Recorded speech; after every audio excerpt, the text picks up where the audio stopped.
Sa akademya para sa mga nakakasakit na salamangkero, lahat ay sumasang-ayon sa isang bagay, walang lugar para sa mga manggagamot dito. Pero iba ang iniisip ng ating bida.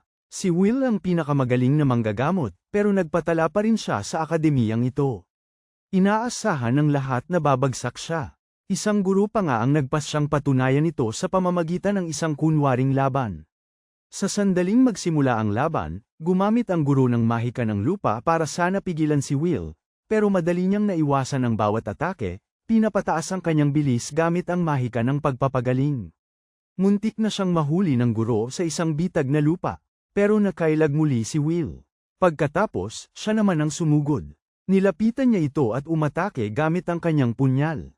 Siyempre, hindi umubra ang atake. Nagbalot ang guro ng kanyang sarili sa matibay na baluti ng lupa, kampante na hindi siya kayang saktan ng isang mahinang manggagamot na walang nakakasakit na mahika, pero alam ni Will kung paano ito lulutasin.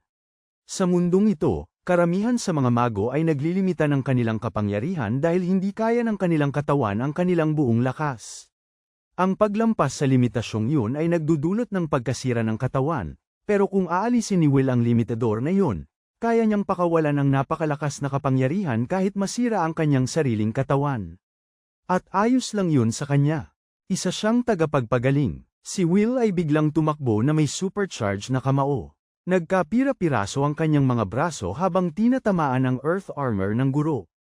Wala ng oras ang guro para tumugon. Isang suntok lang ang pumatay sa kanya. Bakit nga ba may tagapagpagaling sa akademyang ito? Kasi noong nakaraang pagkakataon, walang silbi ang lahat, at namatay si Will dahil dito.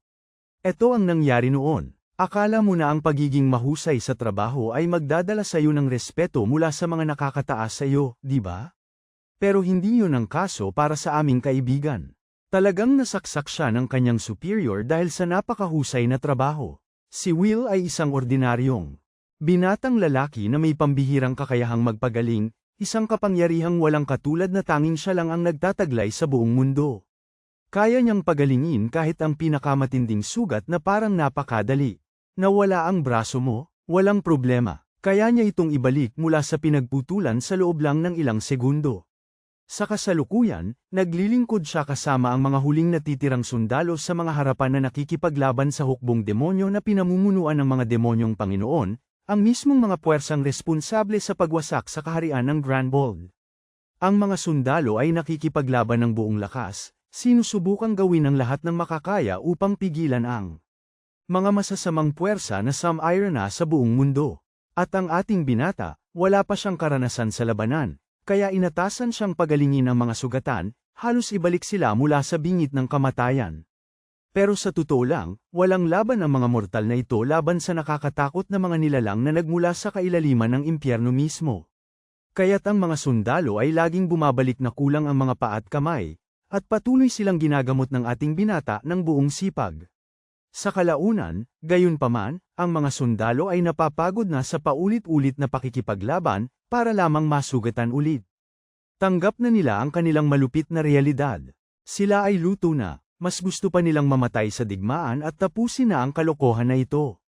Iyan ang dahilan kung bakit inatake ng kanyang kapitan si Will. Naniniwala ang kapitan na hindi naiintindihan ni Will ang sakit at takot na dinaranas ng mga sundalo sa bawat pagkakataon na pinipilit silang bumalik sa digmaan. Sa huli, ang mga walang pag-asa na sundalo ay iniwan ng pananggulong linya, na nagpapahintulot sa mga higanteng halimaw na simulan ang pagwasak sa mga natitirang bahagi ng kaharian. Si Will ay nakatanaw na walang magawa habang ang lahat ay namamatay sa kanyang harapan, pinagmamasdan ang pagbagsak ng kanyang tahanan. Nakatingala sa napakalaking dragon, siya sa wakas. Napagtanto niya ang uri ng kakilakilabot na pinagdaanan ng mga sundalong yun. Sa sandaling yun, ang kanyang pinakamalaking lakas ay naging kanyang pinakamalaking pagsisisi. Kung sana'y mayroon siyang sapat na lakas upang lumaban sa larangan ng digmaan, sana'y natiyak niya ang kaligtasan ng mga tao sa paligid niya. Sa matinding hangarin na ipagtanggol ang kanyang kaharian sa pamamagitan ng kanyang sariling mga kamay, dumampot si Bro ng isang maliit na bato mula sa lupa at nagsimulang sumugod sa dragon. Siyempre, ang kanyang katawa-tawang pagtatangka na labanan ang isang makapangyarihang dragon gamit lamang ang isang bato ay nagresulta sa kanyang kamatayan. Gayunpaman, gaya ng inaasahan, nagising siya halos 5 taon sa nakaraan, bago pa man niya nakuha ang titulo ng pinakadakilang manggagamot sa mundo, isang titulong kalaunan ay kinasuklaman niya. Desididong hindi ulitin ang kanyang mga nakaraang pagsisisi, nagpasya siyang mag-enroll sa isang akademya na dalubhasa sa nakakasakit na mahika sa halip na panggagamot. At ang una niyang pinili para sa instituto ay ang Schwartz Academy, isang paaralan na nakatuon lamang sa sining ng pakikipaglaban. Sa mundong ito, ang sining ng panggagamot at ang sining ng paggamit ng nakakasakit na mahika ay hindi maaaring magsabay, na pinipilit ang mga batang mage na pumili lamang ng isang propesyon. Gayunpaman, napagdesisyonan ni Will na suwayin ang hindi sinasabing patakarang ito at makamit ang nabigo siya sa kanyang nakaraang buhay. Plano niyang gamitin ang kanyang dating kaalaman upang pagyamanin ang kanyang sarili sa paraan na hindi lamang alam niya kung paano gumaling, kundi alam din kung paano lumaban ng mag-isa. Para makapagsimula, kailangan niyang magpatala sa isa sa pinakaprestihiyosong akademya na mayaalok ng mundong ito, ang Schwartz Academia. Pinaniniwalaan na kaya ng akademiyang ito na hubugin ang mga batang talento upang maging mga dalubhasang mage na gumagamit ng offensive magic. Bukod pa rito, ang pinakamagaling na battle mage sa nakaraang buhay ni Will ay nagtapos din sa akademiyang ito. Gayunpaman, may problema. Si Will ay isang manggagamot, kaya ang pagpasok sa Schwartz ay hindi basta-basta. Karaniwan, gumagastos ang mga maharlika ng malaking halaga para maipasok ang kanilang mga utu-utong anak sa akademiyang ito, ngunit ang ating bida ay salat sa pera ngayon. Kahit na magsimula siyang kumita gamit ang kanyang kakayahan sa pagpapagaling, hindi siya makakaipon bago dumating ang huling araw ng pagpapatala.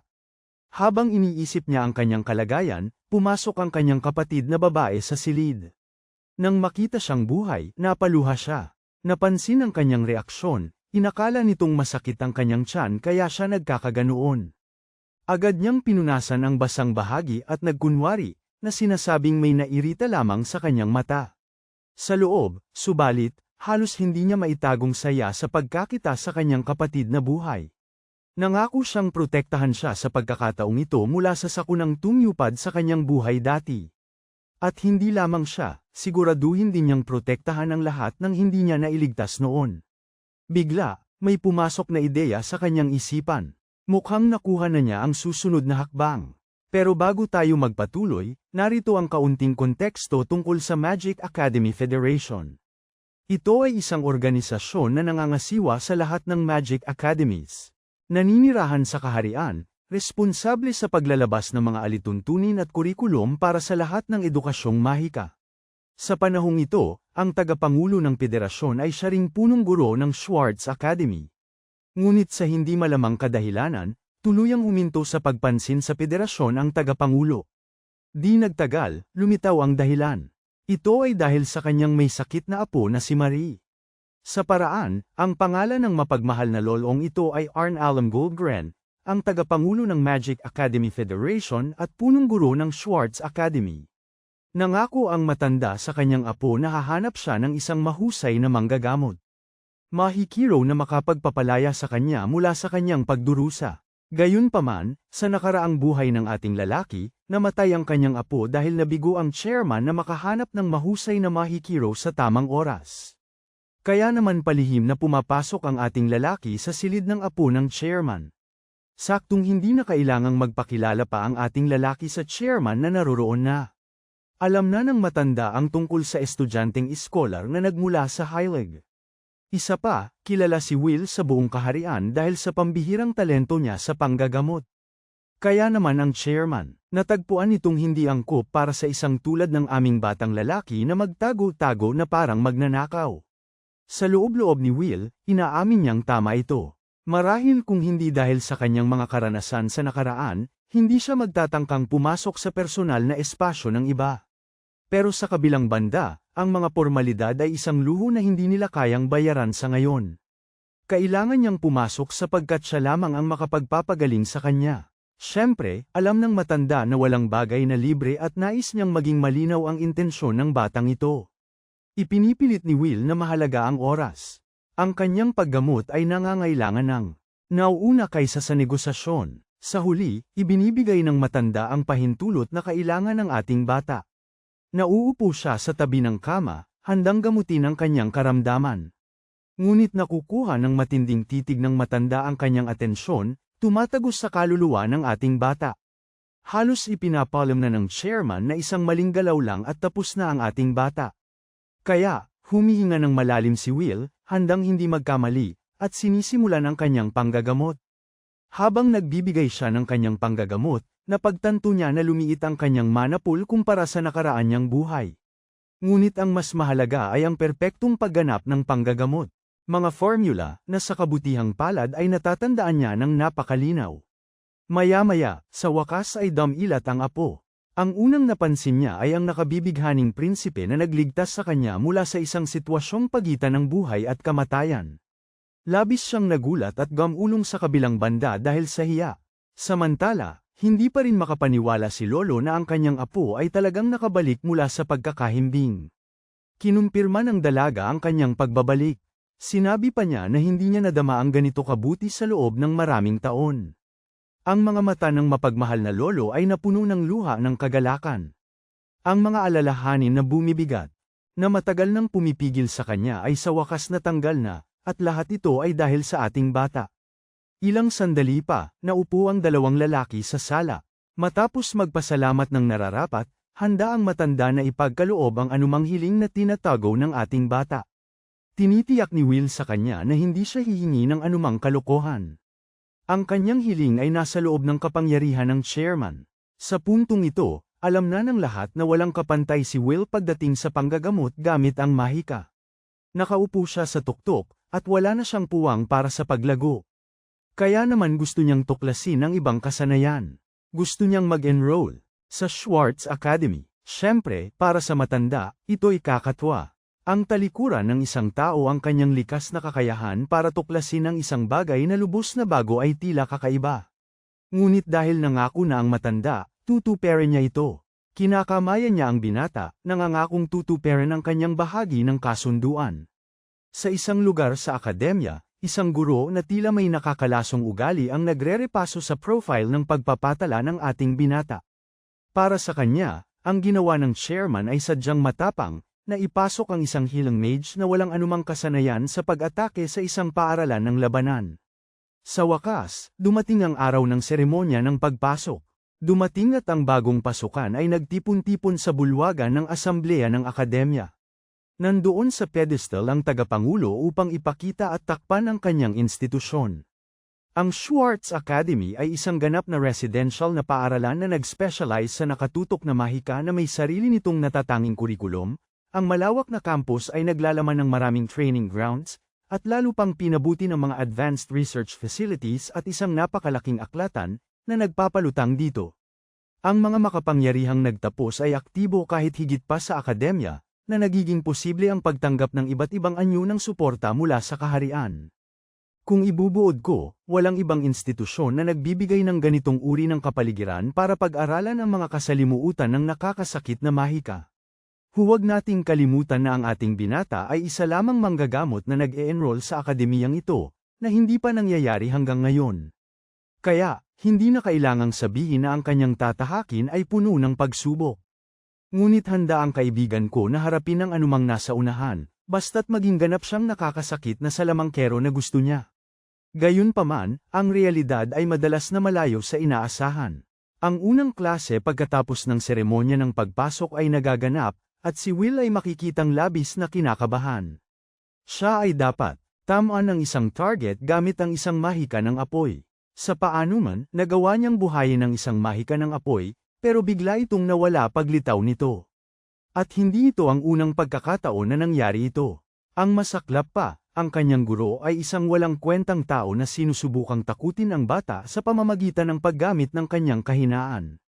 Papayagan lang si Will na dumalo sa klase kung matatamaan niya ang mannequin. Hanggat hindi niya nagagawa ito, napipilitan siyang magpatuloy sa kanyang pagsasanay sa lugar ng pagsasanay sa kabilang bahagi ng gusali ng paaralan. Nagpupumilit si Will na ipakita man lang sa kanya ng kanyang guro ang mga batayan, o kung hindi ay hindi niya kailanman. Para matutunan niya ng tama. Pero, maliwanag naman na simula pa lang na itong girong ito ay may galit sa ating bida. Para sa kanya, ang pag-aaksaya ng oras sa pagtuturo sa isang manggagamot ay hindi magandang puhunan. Nagmamakaawa si Will na payagan man lang siyang makapasok sa silid-aklatan para may matutunan siya sa teorya. Muli, hinihiya ng lalaking iyon ang ating bida dahil isa lang siyang manggagamot, sinasabing wala silang babasahin na magagamit ng katulad niya. Sinamantala ang sitwasyon, isang blonde na hambog ang sumalakay sa manggagamot gamit ang tuso at nakakagulat na mahika, dahilan para bumagsak si Will sa lupa. Ang kawawang tao ay hindi man lang inasahan ng biglaang atake, pero ang bully ay iniisip na ito ay dahilan para samantalahin ng healer dahil sa pagiging mahina. Ipinagmamalaki niya ang status ng offensive rank ng akademya, kaya ang mga malalambot na healer tulad ni Will ay dapat na umalis dahil sa pagnanais na pumasok. Ito ang unang pagkakataon na nakita kong nagkakaisa ang guro sa estudyante kasama ang bully. Pareho nilang binagtas si Will na parang siya ang pinakamababang basura sa kanilang paningin. Nang gabing yun, ang aming kaibigan ay mukhang pagod sa bench. Ang mga pagsisikap niya para matutunan ang offensive magic ay nagtatapos sa wala. Alam niyang magiging mahirap yun, dahil lamang sa pagkakaiba ng panggagamot at nakakasakit na mahika. Pareho silang kumukuha ng sarili nilang uri ng enerhiya. Ang mana ay ang kapangyarihan ng isip, ang pinakamalakas na sandata ng isang mage, na kanyang binubuhay sa pamamagitan ng mga formula. Gumagalaw din ang mana ayon sa kagustuhan ng nagkakast. Ang paggamit ng mana para sa pagsabog o lakas ng apoy ay nagbibigay sa iyo ng nakakasakit na mahika. Ang mga manggagamot naman ay may kalmadong mana, ngunit doon papasok ang Schwartz Academy. Sila ang pinakamagaling sa pagpapalaki ng mga nakakasakit na mage, kaya dapat may paraan para mapinaw niya ang dynamic mana. Naniniwala si Will na kaya niyang manipulahin ang kanyang mana sa paraan na maaaring magpalit ng static mana sa dynamic mana. Ang pinakamalaking hadlang sa kanyang daan. Hindi man lang siya makapasok sa klase ngayon dahil ayaw siyang payagan ng napakasamang guro. Ayaw sumuko ni Will, umaasa na makita niya yung taong tumulong sa kanya sa nakaraan niyang buhay. Dahil lang sa kanya, maaaring sulit ang pagpunta niya sa akademiyang ito sa kabila ng hirap. Sa kasamaang palad, hindi siya pwedeng magpatuloy ng basta-basta, kaya nag-iisip siya ng ibang paraan. Pero bigla, may isang pamilyar na boses ang kamumprante sa kanya dahil sa paggala ng gabi. Nang tignan ni Will ang napakagandang itsura ng taong ito, nakita niya si Veronica. Isang labis na mahusay na mandirigma na nakipaglaban sa kanyang tabi. Isa siya sa pinakamataas na klase ng mga offensive mage na alam niya, at sa huli, kinailangan niyang magdalamhati sa kanyang pagkawala sa nakakalungkot na digmaan. Sa kabutihang palad, buhay siya sa regress timeline na ito, ngunit bago pa sila makapag-usap, inilabas ng babaeng ito ang parehong tibak na kayang putulin ang anumang bagay sa dalawa. Mukhang isang babaeng gojo siya na may kakayahan ni Sukuna. Ang katotohanan na itinuturo niya ang kanyang tibak sa kanya ay hindi nakalulugod, ngunit lumalabas na nagnanais siyang hulihin ang isang kainahinalang estudyante sa paligid ng campus, na ginagawang siya. Nagtataka kung si Will pa rin ba yung pasaway na estudyante. Mabilis namang linawin ng bata na hindi siya yung taong yon, dahil kung sakaling subukan niya siyang saktan, kakailanganin na naman niya ng isa pang isekai regression mula kay Sukuna. Naniniwala naman siya, kaya't kumalma siya, at nagtanong kung siya ba talaga si Veronica. Ang babae ay tila nagdamdam na tinawag niya ang guro ng basta-basta, kaya't nahiya siya at nagulat. Alam niya na mas matanda siya sa kanya sa dati niyang buhay, pero hindi naman ganoon katanda. Lumalabas na isa siyang henyo na lumaktaw ng mga baitang at na-promote sa isang propesor agad, na talagang hindi nakapagtataka dahil sa kanyang napakahusay na talento. Ito ang pagkakataon na hinihintay ni Will, ang shooting star na makakatulong sa kanya na matutong mag-offensive magic sa wakas. Ipinapahayag ni Will ang interes na kunin ang klase ni Veronica, alam na siya ang kanyang huling pag-asa. Nagtatanong siya tungkol sa enrollment procedure, pero agad siyang tinanggihan, sinasabi na wala siyang mga klase na nai-initiate. Dahil siya ay bagong guro na na-promote mula sa maraming klase, wala siyang ideya kung paano gumagana ang mga bagay dito.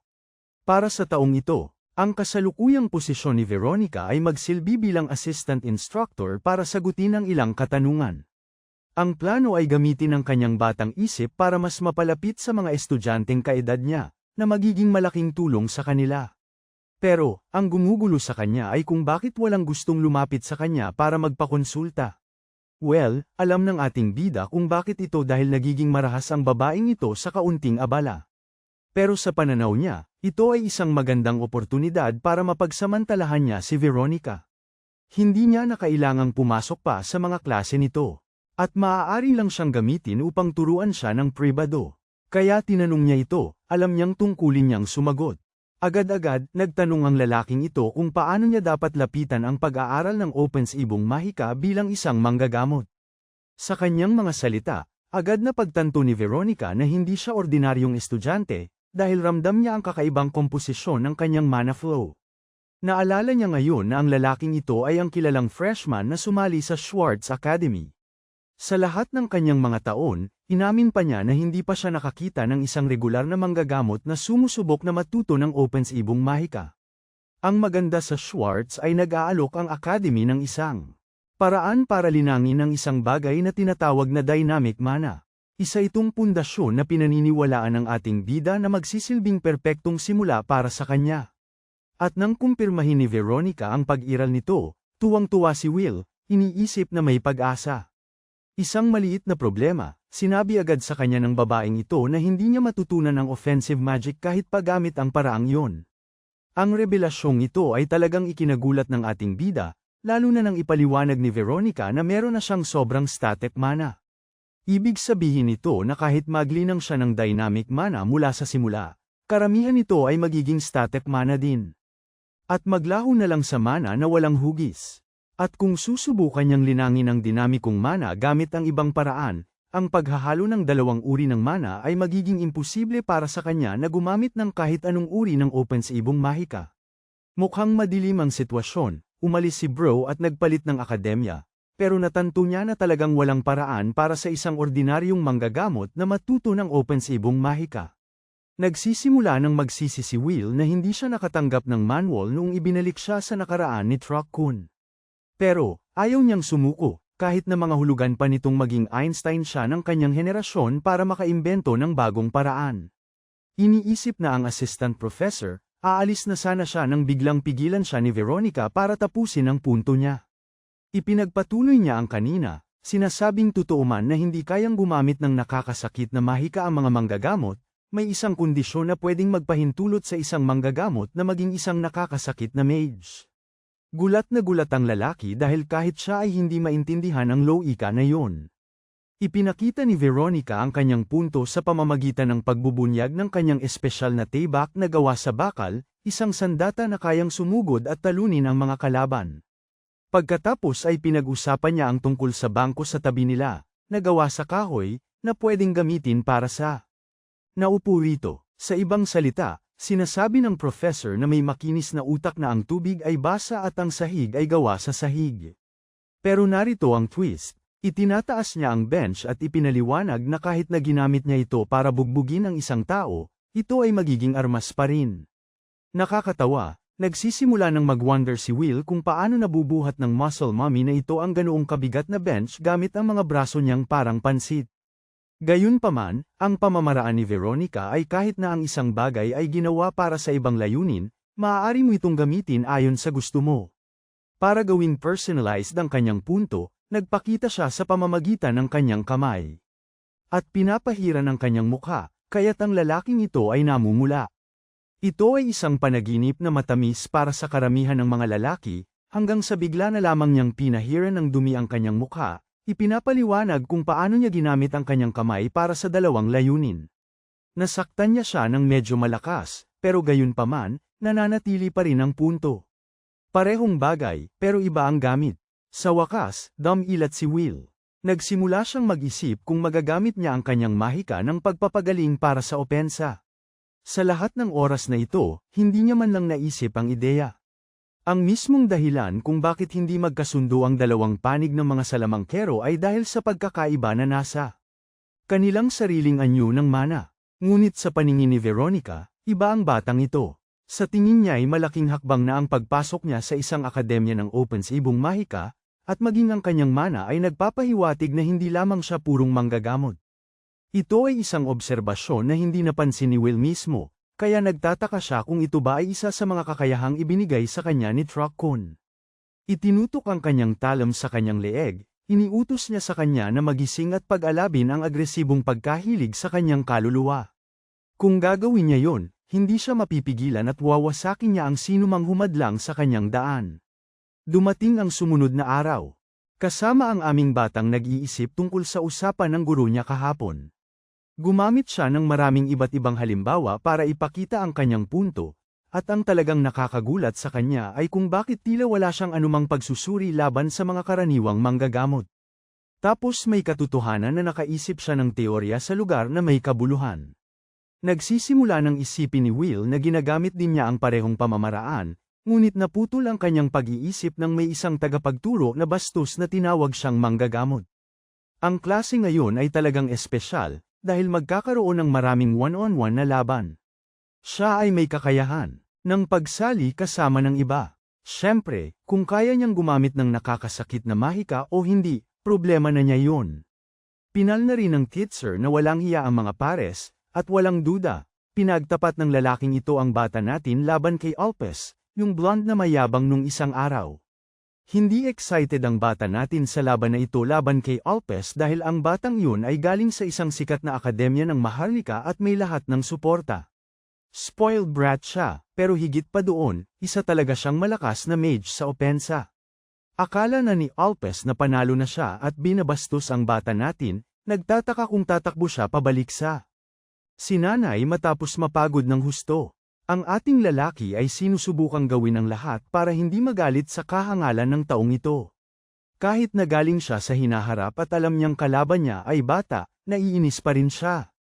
Ang maganda, gusto ni Will na subukan ang teorya ni Veronica, kaya interesado siya sa laban. Hinihingi niya ang atensyon ng propesor at ayaw sumuko. Sa halip, may panukala ang ating lalaki, ibinabahagi na wala siyang talento sa opensibang mahika, kaya sayang lang ang oras sa laban na ito. Kaya tumataas ang taya at tahasang sinasabi niyang siya ay huminto sa Schwartz Academy kung matalo siya sa laban na ito. Ang propesor ay tuwang-tuwa nang marinig ang mga salitang yon, ngunit ang ibang bahagi nito ay kung manalo ang ating batang lalaki, papayagan siyang kumuha ng mga regular na klase. Isang nakakasakit na suhestyon, pero si Alpes ay sobrang palalo na tumatawa siya. Sinasabi kung gaano talaga kakapal ang ideya ng tagumpay. Iniisip pa nga niyang si Will ay sobrang nagkokompleto sa kanyang Delulu Island na walang tsansa na manalo. Ang guro ay napuno na sa kanila at tinanggap ang suhestyon, inutusan ang parehong kalahok na maghanda. Ipinakita niya ang simula ng laban, na nagsimula kay Alpes na kalmado. Nag-aaktibo ng nakakasakit na mahika. Pina-manifest niya ang maraming nagliliwanag na kutsilyo. Ito ang kanyang espesyalidad na tinatawag na mahika ng paglikha ng kutsilyo. Sa madaling salita, siya ay parang Walmart Gilgamesh na may maliliit na espada bilang armas. Binabastos ang lahat ng mga kutsilyo sa direksyon ni Will, sinasabi niyang walang paraan para sa isang pangit na healer na makapagtanggol sa sarili. Pero ang ating lalaki ay nakabuda pose at handang i-activate ang kanyang domain expansion. Sa sandaling ma-activate niya ang kanyang technique, nagagawa niyang abutin ng bilis ng mga kutsilyo at maingat na maiwasan ang lahat ng mga ito. Ito ay isang teknik na tinatawag na manipulasyon ng buhay, isang bagay. Gagamitin natin para manipulahin ang mismong kakanyahan ng mga buhay na nilalang malapit sa kanya, pinapalakas ang kanilang HP sa pinakamataas na limit. Pero hindi lang yon, maaari rin niyang gamitin ito bilang atake mula sa parehong diskarte.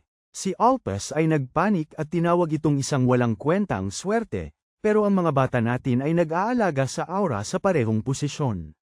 Nahuli niya ang panggupit ni Walmart Gilgamesh bago putulin ang lahat ng iba pa gamit ang swag ni Shiro Emiya. Ang mga sandata ay pam-alya at wala pang naidamdaming pinsala hanggang ngayon. Pero ang mga bata natin ay nagsisimula pa lang at gamit ang isang puzzle, balak niyang tapusin ang laban na ito. Ang mga manunood ay hindi makapaniwala sa nangyari. Isang healer na gumagamit ng ang nakakasakit na atake ay hindi talaga pumapasok sa kanilang isipan. Sa katotohanan, si Will ay gumagamit ng healing magic bilang atake at hindi kailanman gumamit ng offensive magic. Si Alpes ay nasa clinch at nagmamalaki kung paano siya ay nag-hold back sa buong oras. Mukhang kaya ng bro na dagdagan ang bilang ng mga kutsilyo sa kanyang kamay, akala mo makakatulong yon. Umiinog siya ng mga gintong projectile patungo sa healer sa galit. Pero ang ating batang lalaki ay nakaka-casual na nagsisimulang putulin ang bawat kutsilyo. Sa dulo ng kanyang depensa, lahat sila ay nabasag sa lupa. Si Alpes ay iniisip pa ring magaling siya kaya't pinalalaki niya ang sukat ng kanyang munting titi na parang punyal at grabe, parang kainahinala ang anggulong iyon para sa akin. Anyway, naiintindihan ni Will na mahirap kalaban si Alpes dahil sa kanyang talento at pag-unawa sa mahika. Para mas maging komplikado at malakas, pinapaikot ni Alpes ang kanyang punyal, na parang nagpapadala ng isang bagay na bumabagsak ng mabilis sa direksyon ng ating bida. Humiram si Alpes ng teknikang apoy ng pana ni Sukuna pero nabara pa rin ni Will. Hindi na makakuha ng ibang teknik si Alpes mula sa ibang palabas at umungal na lang sa pagkabigo. Samantala, iniisip ng ating bida na dapat dagdagan pa niya ang kanyang lakas. Ang matinding bagay na bumabagsak ng mabilis is na-deflect ng madali, na labis na nagulat kay Alpes. Bago pa siya makagawa ng anumang bagay, si Will ay nag-teleport sa likod niya gamit ang instant transmission ni Goku, ipinangako na gagamutin siya pagkatapos nito. Pagkatapos, talagang sinubukan na niyang patayin, ngunit biglang sumingit ang guro at nagcast ng malaking pader ng lupa sa pagitan nilang dalawa. Naniniwala ang guro na tapos na ang laban at sinabi sa kanilang dalawa na sum aside para sa susunod na pares. Ang pagkatalo ay talagang nakakapagpakumbaba para sa mayabang na Maharlika, ngunit si Will ay masaya na makakapasok na siya sa mga regular na klase mula ngayon, na labis na nakakainis para sa guro na ito. Nang matapos na rito, tumakbo siya palayo, nag-iisip tungkol sa kanyang karanasan sa laban. Sa wakas, nakagawa siya ng sarili niyang bersyon ng nakakasakit na mahika, at sapat itong lakas para talunin ng isang mahusay na mage. Lahat ng ito ay dahil sa gabay ni Veronica. Yung tal-unang hambog naman, tinutulungan siya ng instruktor. Hiling ni Alpes sa kanyang guro na huwag ipaalam sa kanyang ama ang tungkol sa labang ito. Pareho silang mga basher sa D1 Reddit na hindi matanggap ang pagkatalo. Sa susunod na eksena, nakita natin si Will sa silid-aralan. Pwede siyang mag-aral dito at pagbutihin ang kanyang pag-unawa sa mahika ng atake. Pumasok ang instruktor sa silid at sumulyap kay Will bago simulan ang klase. Sa ngayon, ang mga klase niya ay pangunahing kaalaman pa lang, isang homeroom teacher ang humahawak sa halos lahat ng klase. Labis na interesado si Will sa klase sa paggawa ng mga kagamitang mahika, naaalala niya ang isang katulad na konsepto sa Healing Academy. Ang aralin ngayon ay tungkol sa paggawa ng mga ice bomb. Mamimigay ang instructor ng mga materyales para tipunin at i-proseso ng mga estudyante. Naaalala ni Will na hindi talaga siya gumawa ng mga sandata sa dati niyang buhay, mga gamit lang para sa pagpapagaling. Ngunit sa Offensive Academy, inaasahan siyang lumikha ng mga sandata para sa laban. Ang mana na gagamitin para sa ang layuning ito ay maliwanag na magiging dynamic mana. Ngunit pagdating sa paglikha, hindi gaanong mahalaga ang katangian ng mana. Kaya't wala namang magiging problema si Will kahit na may sobra siyang static mana. At nang tiningnan niya ang mga materyales, natagpuan niya ang mga pira-pirasong yelo at pulbos na mga sanga ng apoy. Ayon sa mga tagubilin, hinalo niya ang piraso, ngunit biglang nakaranas ng mabilis na pagbabago. Si Will ay nagtapo ng piraso ng yelo sa pamamagitan ng pagpapalakas ng katawan, na nagdulot ng pagsabog ng munting piraso at nag-iwan ng mga matutulis na yelo. Medyo humanga ang ating batang lalaki. Pero ang maliit na stunt niya dito ay labis na kawalang galang para sa kanyang klase. Pinagsasabihan siya ng guro at diretsyong sinasabi na babawasan niya ng puntos ang grado ni Will. Ang iba pang mga bully ay nagtatawanan, lalo na si Ulpes, na nagpapahiwatig na may binabalak siya kasama ang guro. Ang susunod na klase ni Will ay malapit na tungkol sa mga mahiwagang nilalang. Nakakuha siya ng cute na salamander, habang binibigyang diin ng guro na kailangan makinig ng mabuti ang mga estudyanteng naka-low tier. Ang ating lalaki ay medyo hindi komportable sa malapit na distansya sa isang mahiwagang nilalang. Ang maliit na makinang pumatay na ito ay nagbuga ng apoy, na nagdulot kay Will na lumihis. Sa totoo lang, iyon ay isang bagay lang na inakala ng bata sa kanyang isipan, kaya't napansin pa siya ng instruktor, na kinuha ang kanyang maasahang palayok. Hindi maganda ang nangyayari, at unti-unti nang naiintindihan ni Will ang sitwasyon. Pinapayagan siya ng instruktor na sumali sa klase, pero sa totoo ay pinapahirapan siya sa bawat klase. Ibig sabihin hindi siya matututo, kaya kailangan niyang gumawa ng paraan tungkol sa sitwasyon. Pinapanood siya mula sa malayo ng isang kakaibang estudyante, na tila naiintindihan ang dobleng pamantayan dito. Nagpatuloy ang pambubuli ng walang tigil. Kailangang protektahan ni Will ang kanyang sarili mula sa hindi lamang ang mga estudyante, kundi pati na rin ang mga katanungan ng instruktor na walang kaugnayan sa syllabus. Binabalewala ang kanyang mga punto, at kahit pagkatapos ng klase, nakakakita siya ng mga kalat sa kanyang silid. Nang subukan niyang kausapin ng supervisor tungkol dito, mas lalo pa siyang pinahirapan ng supervisor sa pamamagitan ng pagbawi sa kanyang pribilehiyo sa hapunan. Talagang napapasama ang sitwasyon niya sa lahat ng panig. Bumagsak siya sa kanyang silid, napagtantong puno ng mga taong naiinggit sa kanya ang akademyang ito. Nang magawa niya ang isang positibong hakbang, kailangan niyang harapin ang napakaraming hamon na kailangang lampasan ulit. Nauunawaan ni Will na ang kanyang kasalukuyang ang bilis ng pag-unlad niya ay gumagawa ng malaking bagay para sa kanya, at ayaw niyang magpaapekto sa mga mapang asar na ito. Ang pinakamaganda ay nakipag-away siya sa isa sa kanila at nanalo pa, kaya mayroon siyang patunay na kaya niyang maging isang attack mage na pangarap niya. Nag-focus sa positibo, naalala ni Will na nakuha na niya ang kanyang textbook, kaya maaari na siyang magbalik-aral ng takdang aralin at mag-aral ng maayos. Dumating ang sumunod na araw, at laking gulat niya, walang guro o kahit sinong tao sa paligid. Karaniwang dumarating ang instruktor sa oras na ito, pero isang estudyante lang ang malapit sa kanya. Halos parang hindi na ipaalam sa ilang estudyante ang balita tungkol sa biglaang pagbabago ng schedule. Naiinis, tumayo si Will para makipag-usap sa babae. Lumapit siya sa kanya, na nagulat siya sa kanyang paglapit. Gusto lang ng bata na malaman kung nagbago ang mga klase sa magdamag, at tiyak na may kaugnayan ito. Ayaw ng guro sa ilang estudyante, at kasama siya sa listahan, kaya pareho silang napapahamakan. Akala niya magandang ideya na magkasundo ang dalawang pinagtutukso na malalayo, at ramdam ni Will ang kanyang takot. Kaya inialok niya ang kanyang masayang kamay, nag-aalok na maging kaibigan niya. Naguluhan ang babae at yumuko ng kanyang ulo na may lubos na paggalang sa kanya. Siya ay ipinakilala bilang si Erica Glenn, ang unang kaibigan na nabuo ni Will sa bagong akademya. Sa tingin niya ay normal lang na wala siyang kasama. Dahil huli na siyang sumali sa klase at isa siyang manggagamot, binibigyang diin ni Erica na laging sinasabi ng mga tao kung gaano kaina ang mga manggagamot. Ikinagulat ito ni Will. Hindi rin siya nagmamayabang tungkol sa mga kaibigan kahit na isa siyang offensive mage. Sa pagmamasid sa kanyang pagkatao, naiintindihan ni Will na ang matinding diskriminasyon laban sa mga manggagamot ay tila isang kultura ng Schwartz Academy. Totoo na ang mga offensive mage ang nakikipaglaban sa harapan. Kaya mayroon silang lahat ng dahilan upang kamuhian ang mga manggagamot na nagtatago sa likod. Kahit sa kanyang nakaraang buhay, natagpuan ni Will ang kanyang sarili na naitatag bilang isang sikat na manggagamot para sa kaharian. Mayroon siyang kredibilidad noon, ngunit dito sa akademya ng pagsalakay, iba ang mga bagay. Malalamon si Will ng diskriminasyon ng akademya kung hindi siya lalaban dito. Nagtatanong si Erica tungkol sa kanyang intensyon sa pagpunta sa nakakasakit na akademya.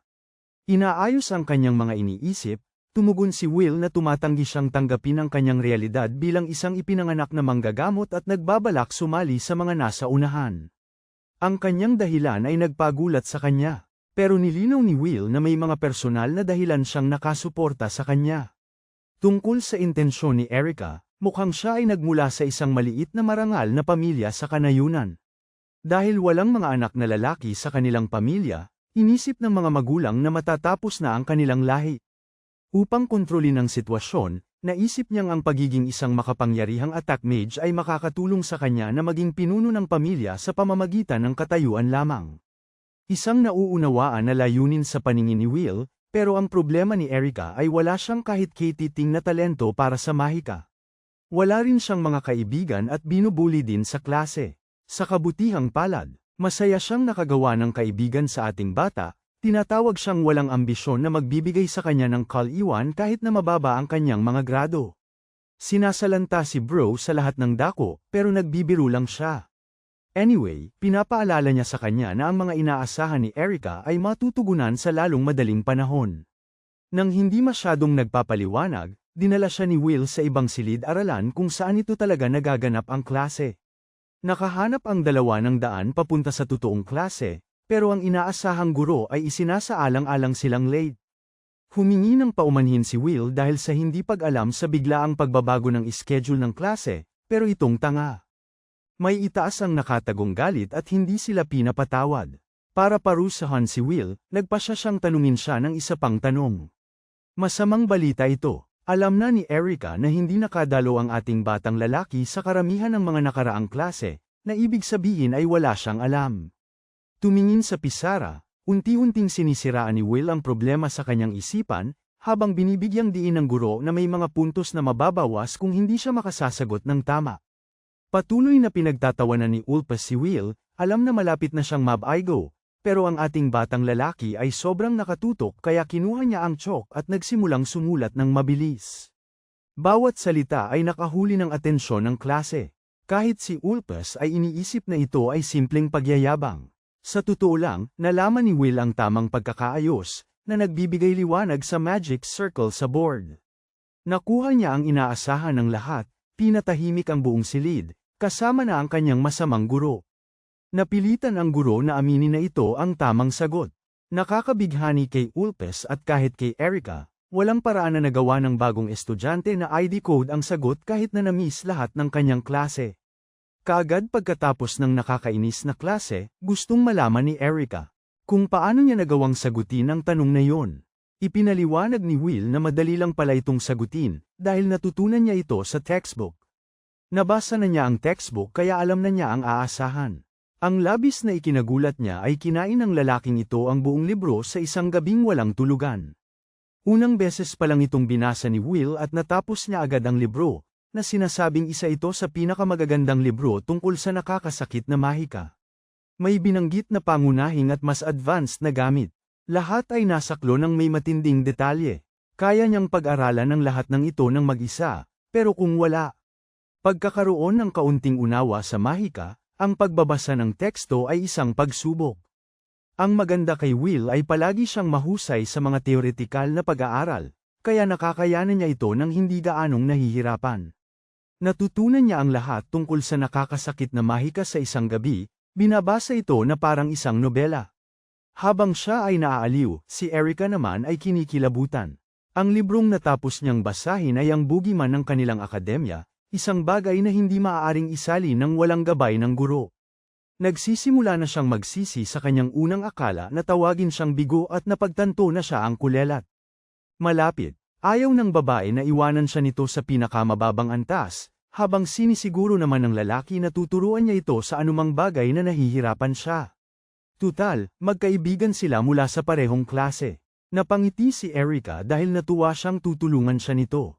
Ang totoo ay pumunta ang lalaki sa eskwelahan para sa kanyang mga layunin, hindi para makipagkaibigan sa pamamagitan ng kapangyarihan ng pagkakaibigan. Ngunit dahil nag-iisa siya, kailangan niya si Erica, kaya sinabi niya rito na mayroon siyang pabor na kailangan niyang gawin. Ang susunod na klase ay ang pangkalahatang klase ng offensive magic, isa na hindi niya malampasan at ang pangunahing dahilan. Hindi niya kailanman nagawang mapasok ang ibang klase. Sa tingin ni Erica, madali na niya itong magagawa ngayon na natalo niya si Alps. Pero iba ang katotohanan. Hindi talaga magamit ni Will ang pangkalahatang opensibang mahika tulad ng iba, pero mayroon siyang napakagandang ideya. Kailangan niya ang tulong ni Erica para magtagumpay siya. Sa susunod na eksena, nagtipon muli ang mga estudyante sa lugar ng pagsasanay. Pagdating sa opensibang mahika, may dalawang sangay, pangkalahatan at natatanging mahika. Ang pangkalahatang mahika ay tumutukoy sa mga spell na may tamang pagkakabuo, kaya madali itong ma-access. Para sa lahat sa pamamagitan ng mga formula, kabaligtaran sa kanilang karaniwang gamit, ang kakaibang mahika ay nagmumula sa loob ng isang gumagamit, gaya ng espesyal na mahika sa paggawa ng kutsilyo ni Alps. Kasama sa kurikulum ng akademya ang mga klase para sa parehong uri ng opensibong mahika para sa mga mag-aaral na linangin. Siyempre, ang kakaibang mahika ay hindi humahantong sa isang tamang sagot. Kaya para sa isang tulad ng ating lalaki, ito talaga ang pinakamadaling paraan para sa kanya na dumalo sa mga ganitong klase at manalo. Sa kasamaang palad, nahihirapan siya pagdating sa pag-aaral ng pangkalahatang open sa ibong mahika at alam na alam ito ng kanyang guro. Lubos na sinasamantala ang manggagamot, ang instruktor. Pinupuri siya sa kanyang kaalaman sa teorya at iniisip kung paano siya gagawa sa praktikal. Tutal, dapat bumagsak si Will sa klase na ito kung hindi man lang siya makagamit ng simpleng mahika. Idinidiin ng instruktor na ang ipinapagawa ay hindi naiiba sa lahat ng mga nakaraang pagsubok, na ang layunin ay magpakawala ng atake sa target. Muli, minamaliit niya si Will sa pamamagitan ng pagsasabing napakasimple ng gawaing ito, na nangangahulugang kung hindi niya magagawa ang isang bagay na napakahalaga sa akademya, hindi siya makakapagtapos. Inaalala ng instruktor, habang nag-iisip, kung paano nagamit ng bata ang mahika sa pagpapagaling sa mga nakakasakit na galaw at kung paano pinapabuti ng healing magic ang pangkalahatang stats ng katawan. Pero iba ito dito dahil hindi makagamit si Will ng mga nakakasakit na magic. Gusto lang niyang mawala ang batang ito at umatras sa klase niya, pero hindi umaalis ang ating batang bida at ngumiti sa sitwasyon. Ang guro ay talagang nagulat nang makita ang kamay ni Will na nakabalot sa apoy. Walang dahilan sa mundo kung bakit kayang mag-cast ng ganitong magic ng batang ito. Pero huwag malinlang. Ito ay isang mapanlinlang na taktika lamang na ginagamit ng ating bida. Ang buong estratehiya niya ay nakasalalay sa paglikha ni Erica ng bowl ang apoy gamit ang kanyang bersyon ng pangkalahatang opisyal na mahika. Pagkatapos, inilabas niya ang bowl ang apoy sa loob ng buntot ng salamander. Sunod, maingat na ginamit ni Will ang auto-healing upang pasiklabin ang apoy, itinatago ito sa loob ng kanyang kamay. Sa madaling salita, ginagawa niya ang ginagawa ni Gojo Satoru sa kanyang baligtad na sumpa na teknika upang mapanatili ang walang hanggan. Ito ay walang hanggan na paghilom. Pero kahit na, nagduda si Erica sa kanyang pamamaraan, nagtatanong kung anong uri ng tao ang kanyang kaharap, hindi alam na siya ang pinakamagaling na manggagamot ng sangkatauhan sa isang punto. Gayunpaman, tumigil siya sa mahika ng paghilom pagkatapos buksan ang kanyang kamay, na tila parang naglabas siya ng bowl ang apoy mula sa palad niya. Susunod na ang madaling parte. Basta niya lang itutok ito sa target, at tatamaan niya ng perpekto. Ang instruktor, nanginginig sa takot, muli siyang napahiya ng kanyang estudyante. Sobrang ganda ng ilusyon kaya kumbinsido siya na gumamit si Will ng nakakasakit na mahika. Agad siyang nakapasa, nakakuha ng palakpak mula kay Erica at pagtataka mula sa mga nanunood. Higit sa lahat, galit na galit si Ulpes. Pagkatapos ng klase, hinarap niya ang guro para humingi ng sagot. Wala silang ideya kung ano ang nangyayari. Walang lohikal na paraan para magawa ni Will na natutong pangkalahatang opensa na mahika. Nasaktan ang ego ni Ulpes dahil sa pagkatalo na naranasan niya. At ngayon, ang healer na ito ay lumalampas na. Handang magreklamo ng bro sa kanyang ama upang puksain ang klase. Maging ang guro ay naguguluhan sa kanyang pagka-agresibo. Habang ang mayabang na maharlika ay umalis, iniutos ang guro na gawin ang lahat upang puksain ang healer mula sa kanilang klase. Ngayon ay nahulog sa isang sitwasyon ng guro dahil ang paglabag sa mga alituntunin ay may panganib na mahuli. Sa kasamaang palad, ginugol din niya ang maraming oras para makuha ang kanyang trabaho sa akademya. Kaya hindi na siya matatalo. Sinasalang-alang ang mga panganib, nagpasya ang guro na mas mabuti ng magsugal at tanggalin ang manggagamot na sinusubukang lagyan ng sarili niyang pangalan ang kanilang akademya. May alitan si bro sa isang 15 taong gulang na estudyante at sa huli ay nagpasya siyang siya na ang gagalaw. Pagkatapos ng klase, sa lugar ng pagsasanay, tinawag ng guro si Will na mag-isa. Binigyan ng banta si bro, pero tinanggap ni Will ito bilang papuri. Masyadong mababaw upang maunawaan ang sitwasyon na kinaroroonan niya. Ibinahagi ng guro na nais niyang ipamukha ang tiwala ng bata, lalo na pagkatapos. Nilaktawan niya ang maraming klase noong una siyang dumating sa akademya. Hindi naman talaga kasalanan ng bata natin dahil itong girong ito ang ayaw siyang payagan na kumuha ng mga klaseng yon. Nakipagtalo si Will na sinasabing na pag-aralan na niya ang mga materyal mula sa kanyang mga kaibigan at sa sariling pag-aaral, kaya walang dapat ipag-alala. Pero ang girong ito ay nagiging diktador sa kanyang pamamaraan at walang pakialam, naniniwalang kailangan ni Will ang bagong leksyon na ito. Ang nilalaman ay desisyon niya bilang instruktor, kaya dito, sila ay makikilahok sa isang maayos na kunwaring laban. Ito ay Medyo kainahinala kay Will na kailangan niyang makipaglaban sa guro ng walang dahilan, at alam ng guro na hindi ito tama, kaya't binibigyan niya ng kaunting pabor ang bata. Kung makakasabay si Will ng kahit isang tama, ituturing siyang panalo sa mini-exam na ito. Sa ganitong kalamangan, inaasahan ng guro na hindi babalik ang bata at seryosohin ang laban. Siyempre, hindi man lang pumasok sa isip ng baliw na ito na matalo. Sobrang tiwala siya sa kanyang kakayahan. Tungkol naman sa batang ito, naliligaw siya sa kanyang mga iniisip, pinagsasama ang sitwasyon. Tinanggap ng bata ang mga kondisyon ng duel, labis na nakakaakit sa guro. Ang laban ay agad na nagsimula na ginamit ng guro ang isang spell mula sa lupa. Sa kabutihang palad, may alam si Will tungkol sa estilo ng pakikipaglaban ng kanyang guro. Alam niyang espesyalista ito sa earth magic, kaya't mabilis siyang umiwas sa unang salakay. Pero ang parehong salakay ay nagiging isang bagay na nagpipilit sa kanya na umiwas muli. Si Will ay pinapalakas ng maraming hits, pero tama ang kanyang mga iwas. Niloloko siya ng guro dahil sa pag-iwas ng walang tigil. Pero ang kasalukuyang problema ni Will ay makitungo sa nakakainis na earth magic na maaring gamitin ng walang hanggan. Pagkatapos ay naroon ang katotohanan na ang kanyang atake. May napakalawak na saklaw, kaya lubos itong naiiba kay Albus. Kasabay nito, hindi pa tapos si Bro at tila nagiging sobrang lakas sa bawat atake. Nilalapit ni Will ang distansya at sumugod sa kanyang guro, na nagpapasiklab pa ng kanyang mahika ng lupa, lumilikha ng pader na bumubukas mula sa bawat gilid bago isara ito ng biglaan, na tila kinukulong ang bata. Mukhang ito na ang huling sandali, hanggang makita ng guro ang kanyang estudyante na bumababa mula sa langit na may hawak na daga.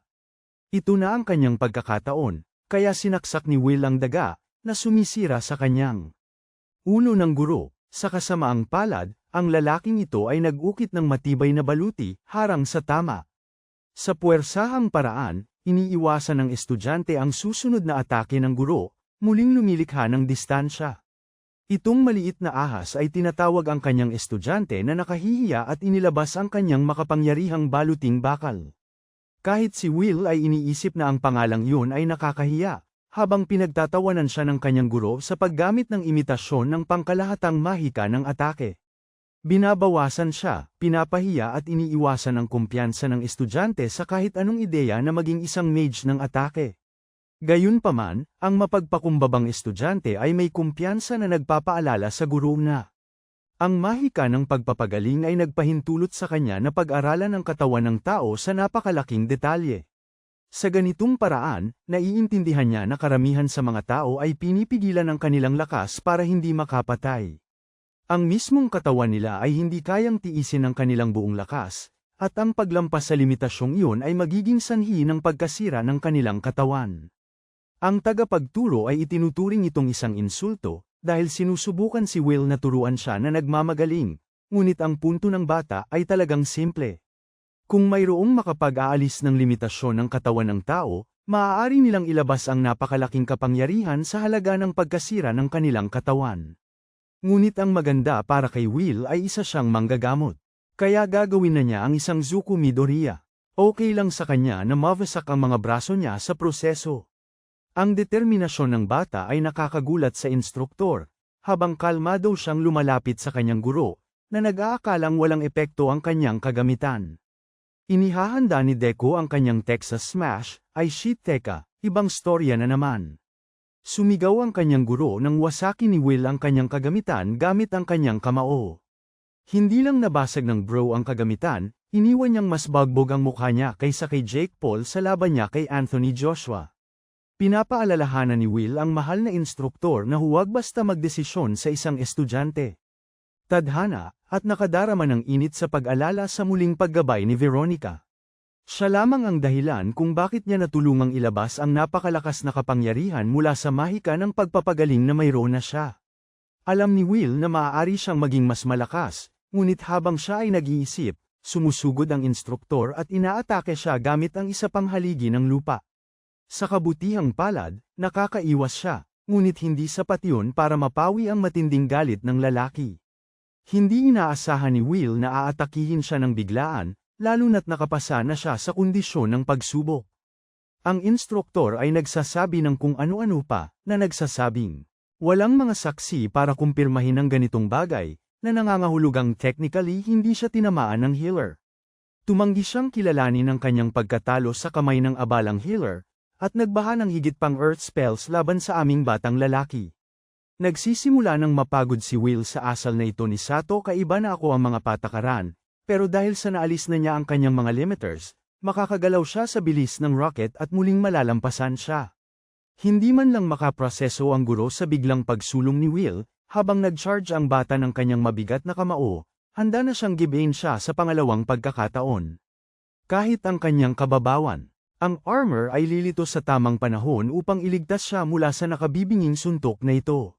Pero biglang huminto ang suntok bago tuluyang sumabog ang kanyang mukha. Parang nawawala na ang takbo ng oras. Ang suntok ni Will ay bumangga sa kanyang mukha, humihiya sa guro habang pinoproseso ang matinding sakit. Ang nakakahiya at mabagal na suntok na ito ay mas masakit kaysa sa huling atake. Hindi na siya makatakbo o sumigaw upang iligtas ang kanyang buhay. Totoong nakakatawa ang tagpo dahil ang suntok na ito ay umaabot na parang 50 panel. Sa wakas, ginamit ni Will ang kanyang lakas at napatalsik ang lalaking ito, dahilan para bumagsak ito sa lupa.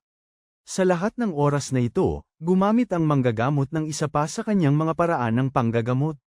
Tinanggap niya ang instruktor pabalik sa realidad, ipinapaliwanag na isang saglit lamang ang lumipas sa tunay na mundo. Pero huwag kang mag-alala, hindi siya tulad ng kanyang guro na walang ipinapaliwanag at nagbabahagi ng maayos kung ano ang nangyari. Una, nang ikinonekta ni Will ang kanyang suntok, ginamit niya ang isang spell na nagpapahusay ng ilusyon. Ang spell na ito ay dapat sanang nagpapagaling sa mga taong mahina ang pandama tulad ng paningin.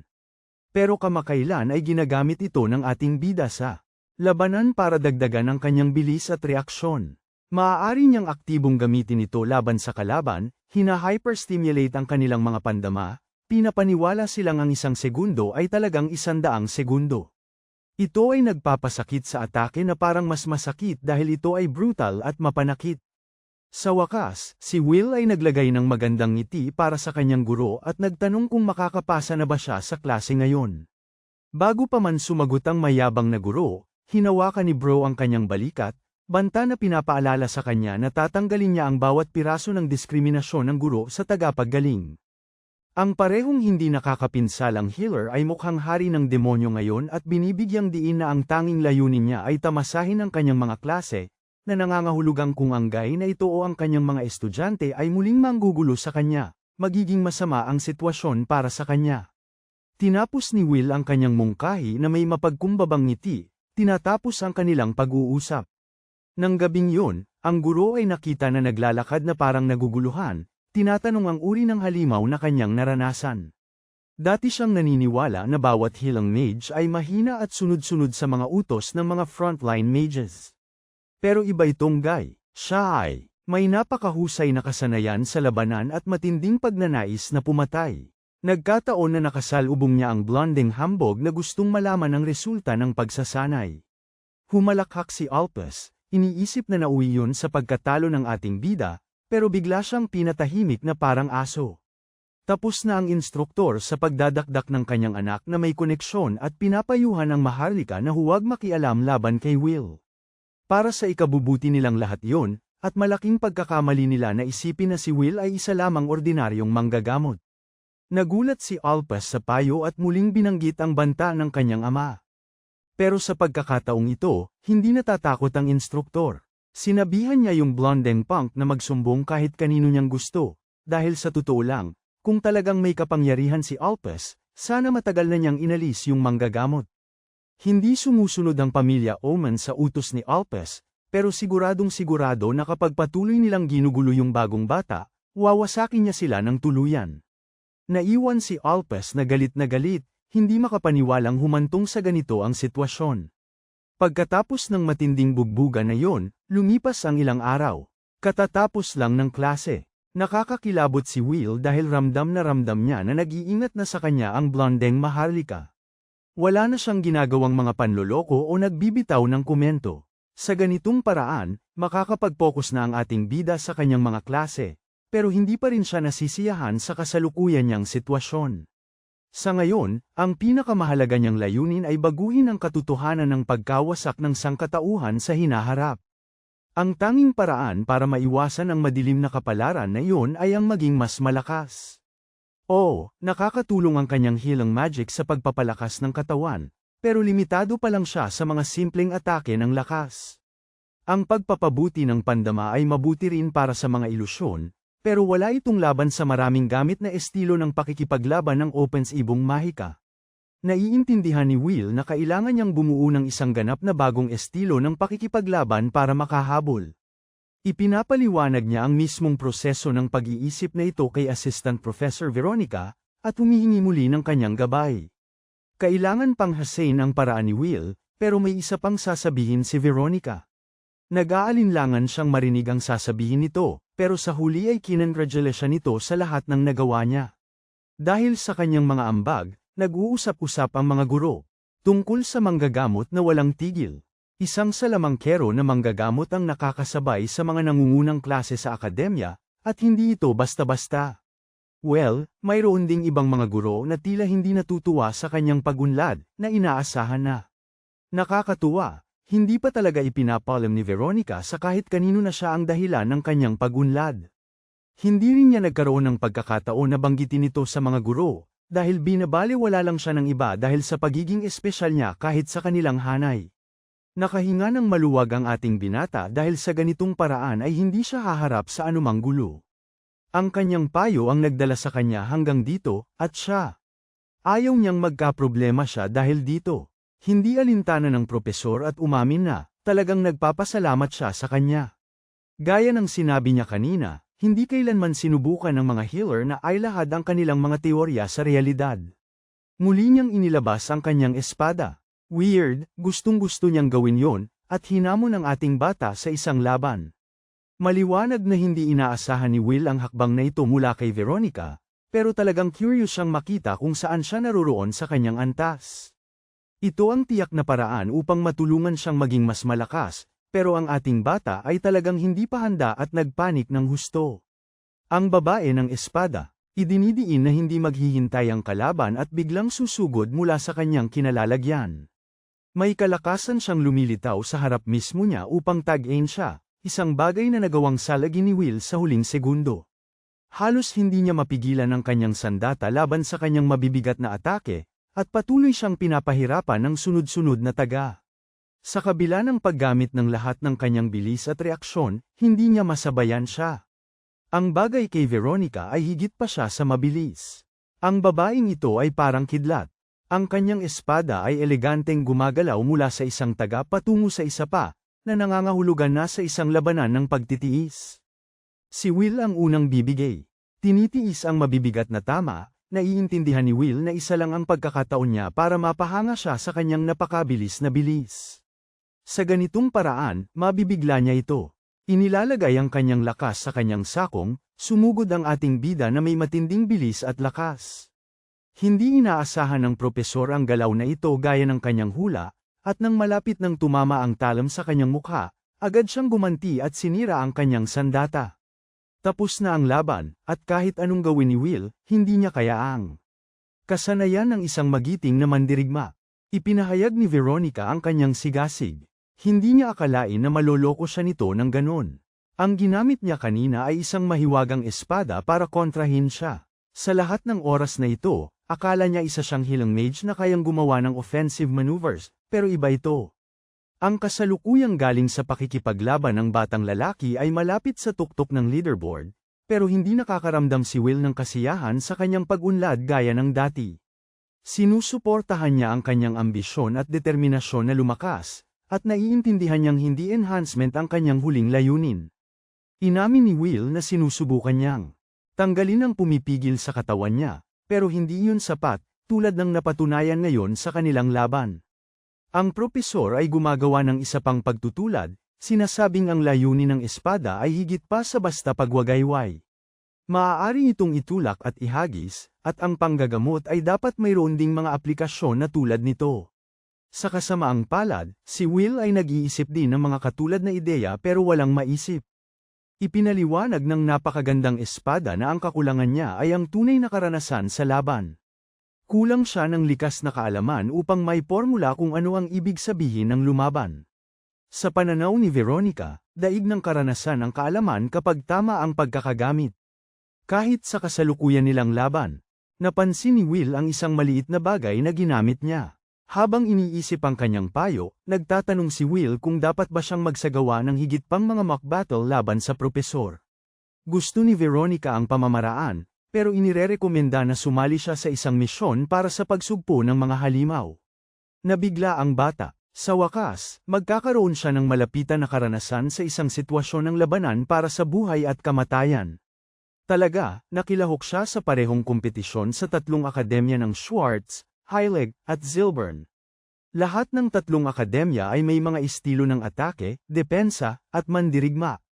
Dapat magsagawa ang kanilang mga estudyante ng pagsugpo. Hiling, sa Heilig Academy, hindi sumali ang bata sa mismong misyon, pero ngayon may pagkakataon siyang puksain ang mga nakakatakot na halimaw at magkaroon ng karanasan laban sa paparating na pagkawasak. Nagnanakaw si Will ng kanyang determinasyon para sa kanyang kauna-unahang misyon ng paglupig. Pinapanood siya ni Veronica ng may interes, nagpapaalala sa kanya ng mga kondisyon sa pagsali. Kailangang patunayan ng bata ang kanyang kakayahan sa pagsusulit sa pagpili, at may tsismis tungkol sa isang henyo na kumakalat sa mga unang taon. Ang bagong layunin ni Will ay makuha ang pinakamataas na posisyon sa proseso ng pagpili laban sa kanyang mga kaklase. Tinanong niya ang mga detalye ng pagsusulit sa pagpili. Ang simpleng pamantayan ay maglalaban ang mga kandidato sa isa't isa. Karaniwang may 100 katao na nagkukusang loob at nagpapakita ng kanilang kakayahan, pinipili ang pinakamagaling sa pinakamagaling. Kahit ang ating anak ay nagsisimula ng mainis sa palaging pagbibigay diin ng paaralan sa paglalaban. Noong nasa Heilig Hilang Academy pa, may ilang nagkusang loob na sumali, na nangangahulugang sino man ay maaaring sumali sa misyon. Ngunit iba ang format dito sa Schwartz Academy, na ipinagmamalaki ang proseso ng pagpili. Naaalala ni Will ang masasayang alaala sa Hilang Akademya, nagtataka kung kamusta na kaya ang kanyang dating maestro.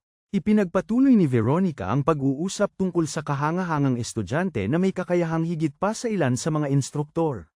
Ibig sabihin nito, hindi makukuha ni Will ang pinakamataas na pwesto ng madali, kaya nagtataka siya kung nakilala na ba ng propesor na katulong ang estudyanteng ito. Sa kasamaang palad, hindi pa niya nagkaroon ng pagkakataong makilala ang lalaking ito, dahil gusto niyang iwasan ang mga guro na parang mas magaling siya sa kanila. Hindi man lang siya nagtatanong sa kanya, pero bukod pa yun sa katotohanang nakakatakot siya. Anyway, Veronica. Mga pangako na tutulungan niya siyang magsanay para sa pagsusulit, na nagpapasaya sa kanya dahil siya lang ang pag-asa niya para gumaling. Lumaktaw tayo sa araw ng pagsusulit. Pumasok si Will sa arena, at binibigyang diin na mabilis lumipas ang panahon. Mas panatag ang loob niya ngayon kaysa dati, dahil natapos na niya ang lahat ng paghahanda. Habang nakikihalubilo siya, may isang boses na tumawag sa kanyang pangalan. Iyon ay ang chairman ng Magic Academy Alliance, si Arna Lam. Masayang ibinalita ng principal na patuloy na bumubuti ang kalagayan ng kanyang apo simula nang gumaling ito. Sa kanya, humihingi pa nga ng paumanhin ng chairman dahil hindi niya naalagaan ang bata, kahit pa nailigtas nito ang buhay ng kanyang apo. Ipinaliwanag ni Will na bagamat nahirapan siya sa mga hamon ng akademya noong una, tuluyan na siyang nakibagay at wala na siyang problema. Sa katunayan, determinado pa nga siyang makakuha ng unang pwesto sa pagsusulit sa pagpili, isang marangal na layunin na nagpabilib sa chairman. Inistorbo ang kanilang usapan ng isang mapanira, isang instruktor na binasag ang mga sinabi ni Will sa pamamagitan ng pagtawag dito na isang biro. Sa tingin niya ay minamaliit ng musmos na ito ang kanyang klase ng sobra, at saka pala, si Baudry ng supervisor sa pagsasanay sa parang. Para sa kaganapan, nakakatuwa, nakilala na ni Will ang lalaking ito sa dati niyang buhay. Si Baud ay tinatawag na Lila na Kidlat, kilala sa kanyang kahangahangang resulta sa klase ng bayani sa dakilang digmaan. Sa kasamaang palad, hindi nagkasundo ang dalawa, at kahit ngayon ay nangyayari pa rin ang pareho. Ang nagmumukmak na Makhong Mage ay sinusubukan ng healer sa pamamagitan ng pagbibigay diin kung paano ang mundo ay puno ng mga henyong mandirigma. Ang pagsasanay ay maliit lamang kumpara. Hayagan niyang pinagsasalitaan si Will sa kanyang harapan, na nagdedeklara na walang pagkakataon ang mga bata na manalo bilang isang healer. Hindi sumasagot ang bata, habang inirerekomenda ng chairman na ayusin nila ang kanilang argument sa eksamin. Hindi bago ito. Ang guro ay nagrereklamo na siya ay nagtuturo lamang sa batang ito at binibigyang diin na ang tunay na tagumpay sa eksamin na ito ay magiging seryoso mula sa kanyang klase. Ang batang ito ay tunay na kopya ng isang karakter mula sa Genshin Impact. Seryosong Blue Note ang henyo na lahat ay umaasa ng mataas na inaasahan, at siya rin ang taong nakatakdang harapin ang ating bida para sa unang pwesto sa pagsubok na eksamin. Matindi ang kompetisyon, at ang tagapangulo ay sabik na makita silang nagkakalitan ng tingin. Nang hindi na nag-aaksaya ng oras, pumasok ang mga kandidato sa mga kalahok sa arena, napapalibutan ng nagpipiesta na tao na naghahanap ng isang epikong laban. Si Will at Erika ay nasa ikalawang hanay sa unahan, na ang healer ay nagpapahayag ng kanyang pagkabigla sa kanyang pakikilahok. Sa kasamaang palad, kailangan niyang makilahok, kung hindi ay mawawala sa kanya ang pribilehiyo ng allowance sa akademya. Maging si Alpes ay nakatingin kay Boy mula sa malayo, habang ang chairman ay opisyal na bumabati sa mga kandidato sa pag-abot nila hanggang dito at umaasa sa pinakamahuhusay na mage na manalo. Ang unang round ay isang paunang round, isang mag-aalis sa karamihan ng mga kandidato, na iiwan ang tanging mga pinakamahusay. Para sa tamang pagpili, ibig sabihin, maglalaban-laban silang lahat ng sabay-sabay, 100 estudyante laban sa isa't isa. Masikip ang lugar para sa labanan nila, pero huwag mag-alala, dahil ginagamit ng chairman ang kanyang sariling kakayahan para ilipat sila sa ibang dimensyon. Hindi mo-ari ng mga estudyante kung saan sila dinala, habang ang matandang lalaki ay nakatayo sa gilid ng kalawakan, at ikinakalat sila sa iba't ibang lugar. Napunta si Will sa isang kagubatan sa likod lamang ng akademya. Sa pagkalipat ng lahat ng estudyante, nag-anunsyo ang punong guro, na ang lahat sa kanila ay nailagay sa mga random na lokasyon. Ang layunin ay makipagtulungan ng matalino at iwasan ang labis na pag-overshadow sa mga kalaban. Ang lahat ng panimulang posisyon ay batay sa swerte. Si Will ay nandyan na nakatingin sa kakayahan ng chairman sa teleportation, dahil ang matandang ito ay nag-teleport sa kanila ng sabay-sabay. Dito nagsisimula ang pagsubok sa field training. Una sa lahat, tumalon ang ating batang lalaki sa isang sanga, bago aktibahin ang spell para sa pagtatago ng presensya. Sa ganitong paraan, matatakpan niya ang kanyang presensya at magiging stealth, nagiging maingat sa paligid ng ibang kalahok. Nang lumingon siya, natagpuan niya ang tatlong estudyante. Naghaharap sa isa't isa. Ang isa sa kanila ay gumagamit ng isang malakas na golem na gawa sa lupa na parang Pokemon, sa totoo lang, habang ang isa namang babae ay may isang malaking martelyong engkanto. Kapwa sila abala sa pagharap sa isa't isa kaya nakalimutan nila ang ikatlong umaatake, isang babae na nagpapatigil sa kanila. Humanga si Will na makita ang iba't ibang kasanayan na mayroon ng ibang mga salamangkero, at naniniwala siya na marami siyang matututunan mula sa kanila, bukod sa paghahangad lamang ng unang pwesto. Gusto niya ang nakita niya at balak niyang baguhin ito sa kanyang sariling kasanayan. Tapos na ang laban at ang huling nakatayo ay yung lalaking golem. Nandito sila sa labas, nagdiriwang dahil nanalo sa isang napakalaking laban. Samantala, dumating ang ating bida at biglang nagpakita ng kakaibang kilos. Hinawakan ni Will ang ulo niya at ginamit ang kanyang kakayahan na pansamantalang pigilan ng isipan, kaya't nawalan siya ng malay agad. Parang maliit na bersyon ng Infinite Void ni Gojo. Sa kakayahang ito, kayang kontrolin ni Will ang lakas ng buhay ng kanyang kalaban at pilitin silang mawalan ng malay. Ngunit kailangan na mahigpit ang hawak niya, kung hindi gagana ng maayos ang atake. Ito ay isang teknik na hiniram niya kay Veronica noong sila'y nag-insayo. Sa kanyang pag-iisip, halos hindi napansin ni Will ang isang atakeng papalapit sa kanya. Nakailag siya sa isang kumpol ng maiiksing dagger, at agad na aalala na siya na naman yung dating Tangang Gago. Ngayon, may kasama pang mga kaibigan yung bata.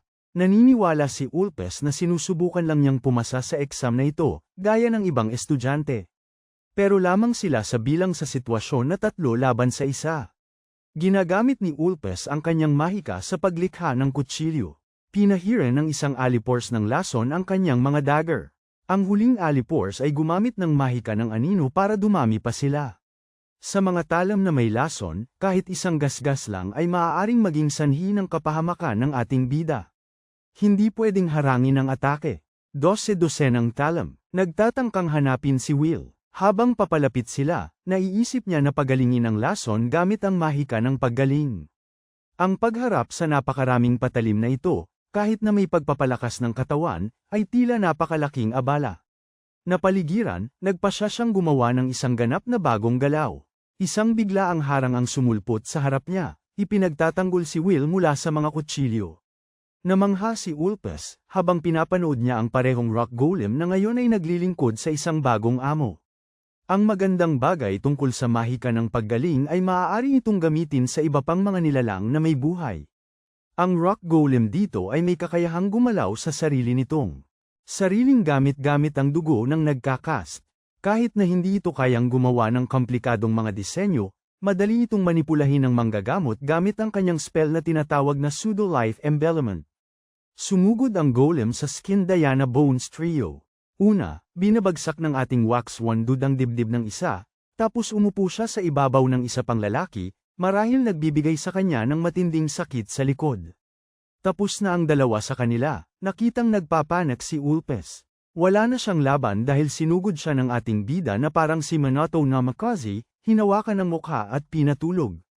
Tapos na ang laban, kaya bumalik si Will sa stealth mode, ang kanyang golem ang kukuha ng sumulong sa larangan ng digmaan. Dahil limitado siya sa malapitang labanan dahil sa kanyang mga pamamaraan ng pagpapahusay, ang pinakamainam niyang paraan ay gumamit ng golem para punan ang kanyang kahinaan. Ligtas din niyang mababantayan ang lahat sa ganitong paraan. Bigla, isang napakalaking aipo-aipo ang umagaw ng kanyang atensyon. Parang may sakunang tumama sa kagubatan. Pero hindi, ang spiral na ito ng hangin ay isang literal na asterisk Kamehameha wave, isa na halos hindi niya nakaligtasan. Ang atake ay literal na nag-iwan ng marka sa lupa, winasak ang golem pati na rin ang iba pang mga estudyante, at pinabagsak pa ang lahat ng puno sa natitirang lugar. Sa layo, nakita ni Will ang isang lalaki, seryoso ito.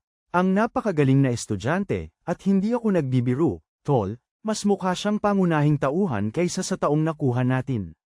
Nakakatakot ang kanyang mga kakayahan sa unang tingin. Nagtataka si Will kung gagamit ba siya ng atake para labanan ito, pero bigla, napilitang tapusin ang laban. Pinapurihan ng punong guro ang bawat kandidato sa kanilang pagsisikap, tinatapos ang panimulang yugto. 4 na natitirang kalahok lamang ang makakarating sa susunod na bahagi. Ang totoong kompetisyon ay gaganapin sa arena.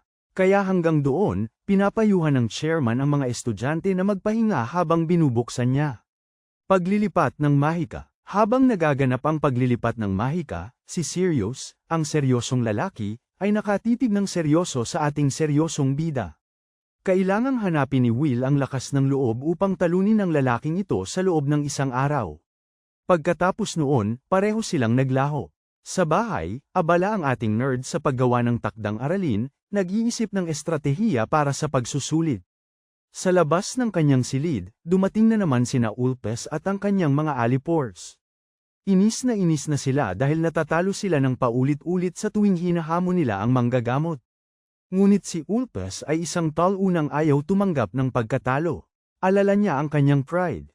Marangal na pamilya at gustong panindigan ang dangal ng pamilyang Oman laban sa isang hamak na manggagamot. Ang pinaka-nag-aalala sa kanya ay ang malaman ng kanyang ama ang buong sitwasyon. Gayunpaman, parang walang lakas ng loob ang kanyang mga kaibigan na sumama. Iniwan siya sa kanyang problema. Nagpapanak si Ulpes at sa huli nagngingit-ngit sa galit, nagdedeklara na may paraan siya para mawala ang manggagamot kahit hindi gumamit ng mahika, habang nagpapahinga naman ang ating bida sa kanyang kwarto. Bigla, nakarinig si Will ng katok sa kakaibang oras. Bumangon siya para buksan ang pinto at nakaramdam na agad ng hindi maganda. Siyempre, si Ulpes ang nasa pintong humihila ng corny at marangal na gawa at masiglang bumabati sa kanya. Naghihinala si Will at hindi siya naniniwala sa pag-arte nito. Ngunit ang gininto ang marangal ay narito lamang para sa usapan. Ipinapahayag niya ang kanyang matinding pagkamuhi sa mga manggagamot, sinasabi kung paano niya ginawa ang napakaraming bagay upang alisin si Will sa akademya. Malinaw naman, ang ating bida ay binaliktad ang sitwasyon sa bawat pagkakataon at tinalo siya ng paulit-ulit. Ngunit ngayon, dumating si Ulpes na may personal na mensahe. Bumabagsak ang kanyang pagiging magalang habang inuutusan niya ang bata na umalis sa akademya. Oo, ganoon lang ang kanyang hindi magandang pag-arte. Si Will ay nagsisimula ng gumalang sa lalaking ito. Hate game, parang hindi siya makaalis kay Will kahit isang beses. Ipinagmamalaki ni Ulpes na siya ay isang kagalang-galang na miyembro ng isang marangal na pamilya at ayaw ng mga tagapag-ayos na nakaupo lang. Kahit ang mas matandang kapatid niya ay mahina bilang tagapag-ayos, pinagtatawanan siya ng mga tao at ngingiti na lang siya sa kanilang harapan. Ang mga nakakasakit na mangkukulam ay mayayabang at ang mga regular na tagapag-ayos ay kaiya-hiya. Ito ang madilim na katotohanan para sa karamihan ng mga aral ng mga marangal na pamilya. Isang nakakapagod na sistema. Ipinipilit ni Ulpes si Will na umalis sa pamamagitan ng kakayahang makipag-usap, pero hindi talaga papayag si Will na parang, oo, bro, salamat, hayaan mo akong umalis.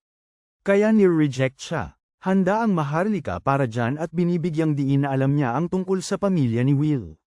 Salamat sa kanyang mga lingkod at koneksyon sa labas, natuklasan ng Maharlika na may kapatid si Will, at mayroon silang magandang ugnayan.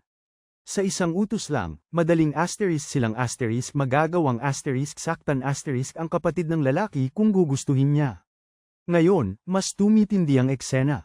Nawawala ang karaniwang pagkawalang pakialam ni Will at sinusunggaban niya ang leeg ng lalaki bago niya itumba sa lupa. Pagkatapos, pupunta siya sa likuran, hawak ang braso nito sa posisyon kung saan madali itong mababali. Ipinapaalala ni Will sa mahal na Maharlika na napagdesisyonan na niya.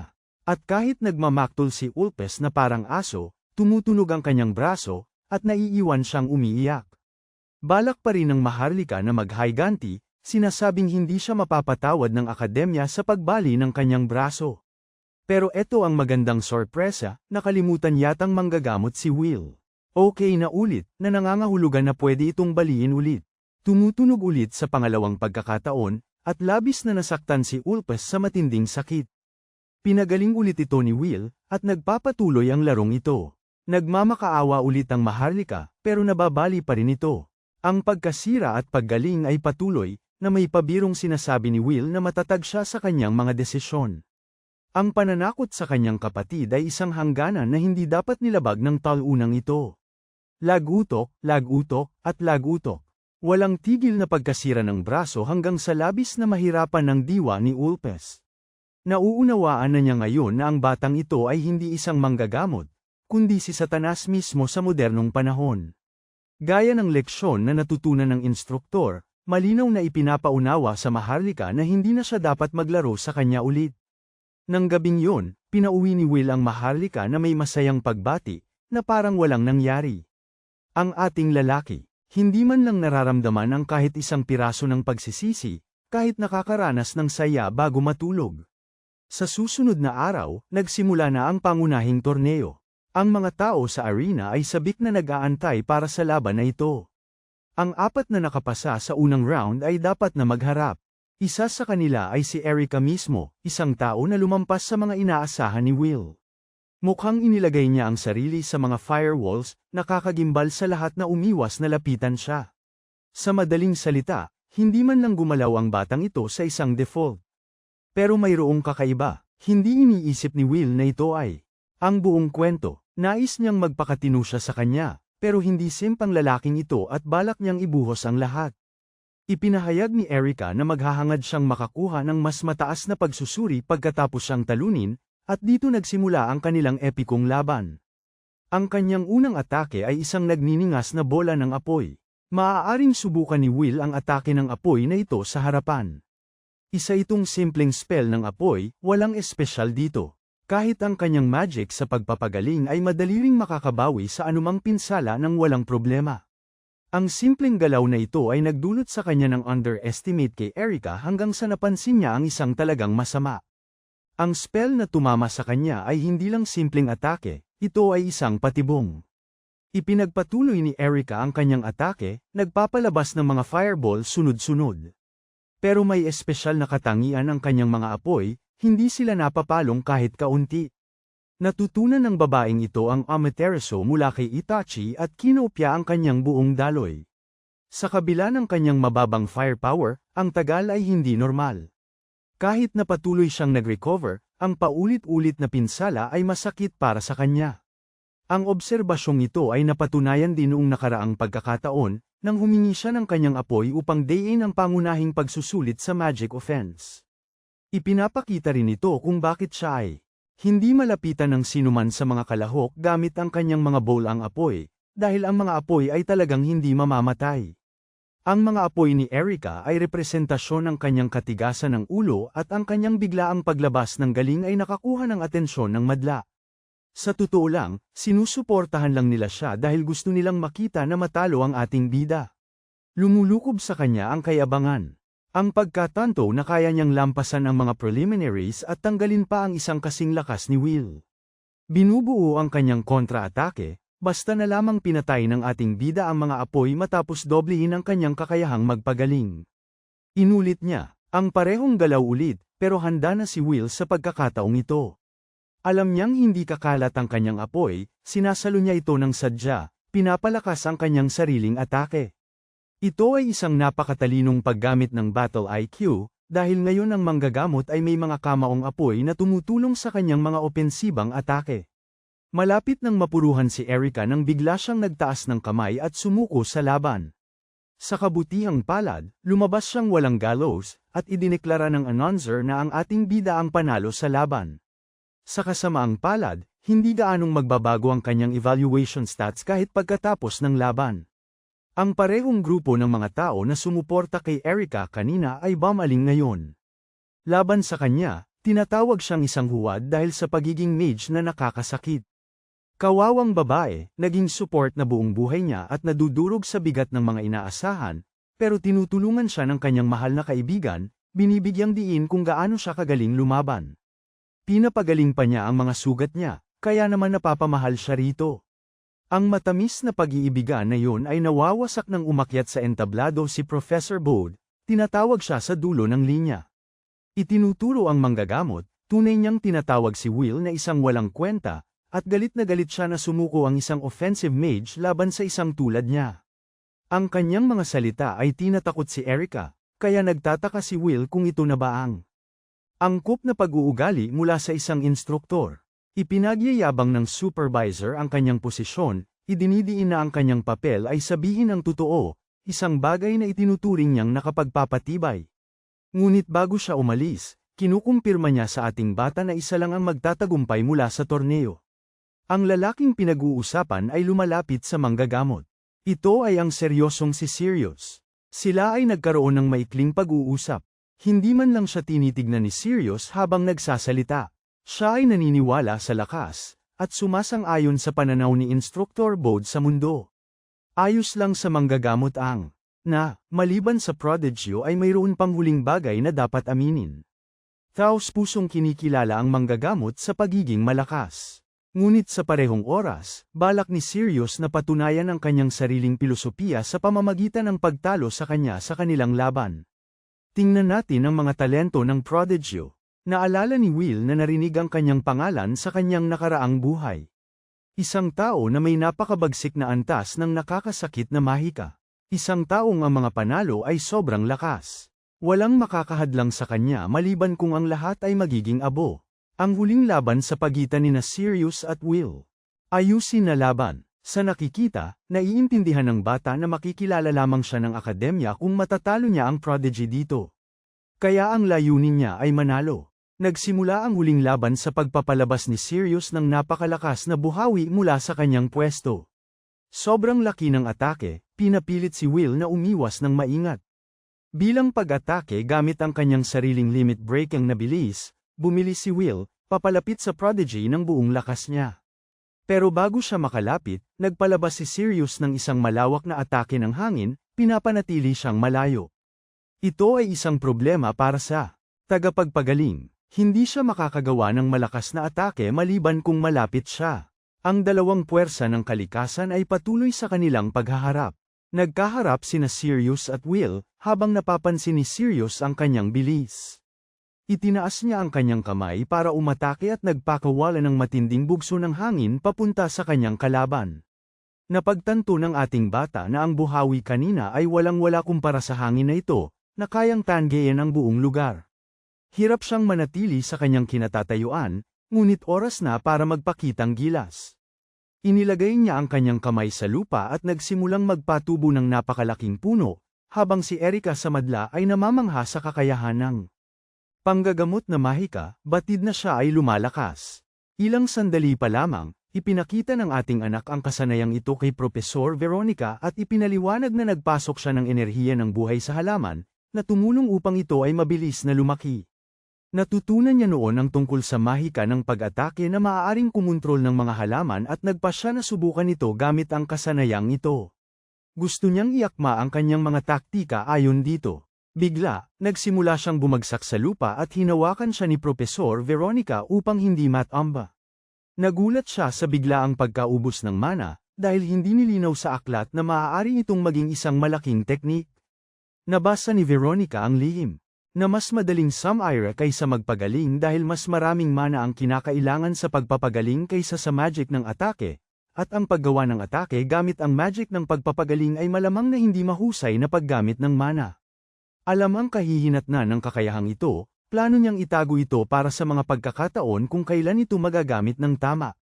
Bumabalik sa kasalukuyan, ginagamit ng ating bida ang kakayahang ito sa larangan ng digmaan dahil hindi gaanong epektibo ang kanyang magic ng atake, kaya nagpasya siyang umasa sa galaw na ito. Nang matapos lumaki ang puno, nagawa ni Sirius na putulin ito gamit ang atake ng talam ng hangin. Ito ay ikinagulat ng ating bida. Dahil ang mahika ni Sirius ay binubuo ng mga ipo na maaaring lamunin ang mga kalaban at mga bagyo na maaaring tanggayin ang malawak na lugar. Ang kanyang mga talam ng hangin ay para sa mga matitigas na bagay, habang ang ipo ay para sa sinumang lumalapit sa kanya sa pamamagitan ng pag-ikot sa paligid niya. Napagtanto ni Will na may dahilan kung bakit tinawag si Sirius na pangunahing kandidato, ngunit layunin din niyang palakasin ang kanyang sarili gamit ang mahika na ito at lumundag patungo kay Sirius. Agad, ang kalaban ay bumuo ng isang ipo sa paligid ng kanyang sarili at minamaliit siya, sinasabing hindi niya siya maaabot kahit anong gawin niya. At tunay ngang hindi siya nagkamali. Kapag tinamaan ng bagyo ang aming batang lalaki, siya ay itinapon. Nagtataka si Sirius, pero bigla siyang napagtanto na may mali. Tumingin siya sa kanyang balikat at nakita niyang tinagas ito ng piraso ng kahoy. Maliwanag ang pagkalito sa kanyang mukha habang humihingi siya ng paliwanag. Magsasabi si Will ng may kumpiyansa tungkol sa kanyang taktika. Alam niyang hindi kayang protektahan ni Sirius ang lupa sa ilalim niya. Kaya, ang halaman sa ilalim ng lupa ay nagpadala ng mga ugat sa iba't ibang direksyon, at iyon ang dahilan kung bakit siya nagkaroon ng sugat sa balikat. Nagtataka ang pangunahing tauhan kung nag-aalala siya kay Profesor Bode, dahil sobrang magkaiba ng kanilang mga personalidad. Isa't isa, habang umuungol si Sirius sa sakit. Nilinaw ni Sirius na inuutusan siya ng guro dahil siya ay malakas. Nagbigay ang aming batang lalaki ng mas maraming tanong sa kanya, alam na galing siya sa isang kilalang pamilya. Ibinulalas ni Sirius ang katotohanan tungkol sa kanyang pamilya. Mahalaga ang kakayahang mahika higit sa lahat. Ang pinakamalakas na tao ang nagiging pinuno ng pamilya.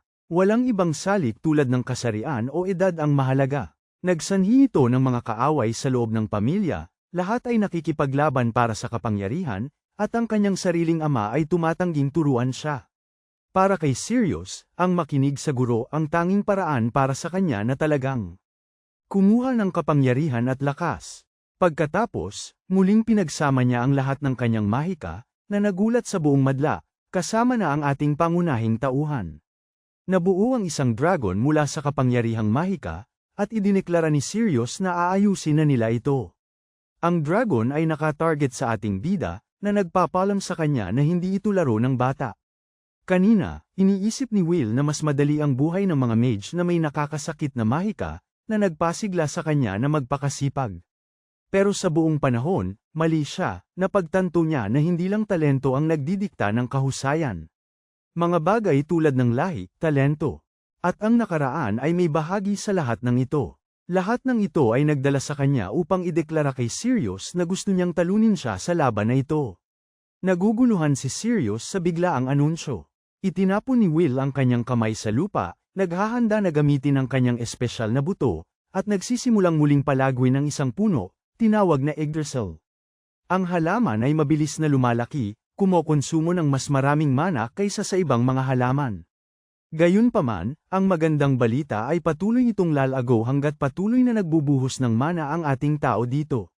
Sinugod ni Sirius gamit ang isang wind blade, na nagagawang hatiin ng puno ulit, pinapapadpad ito sa langit.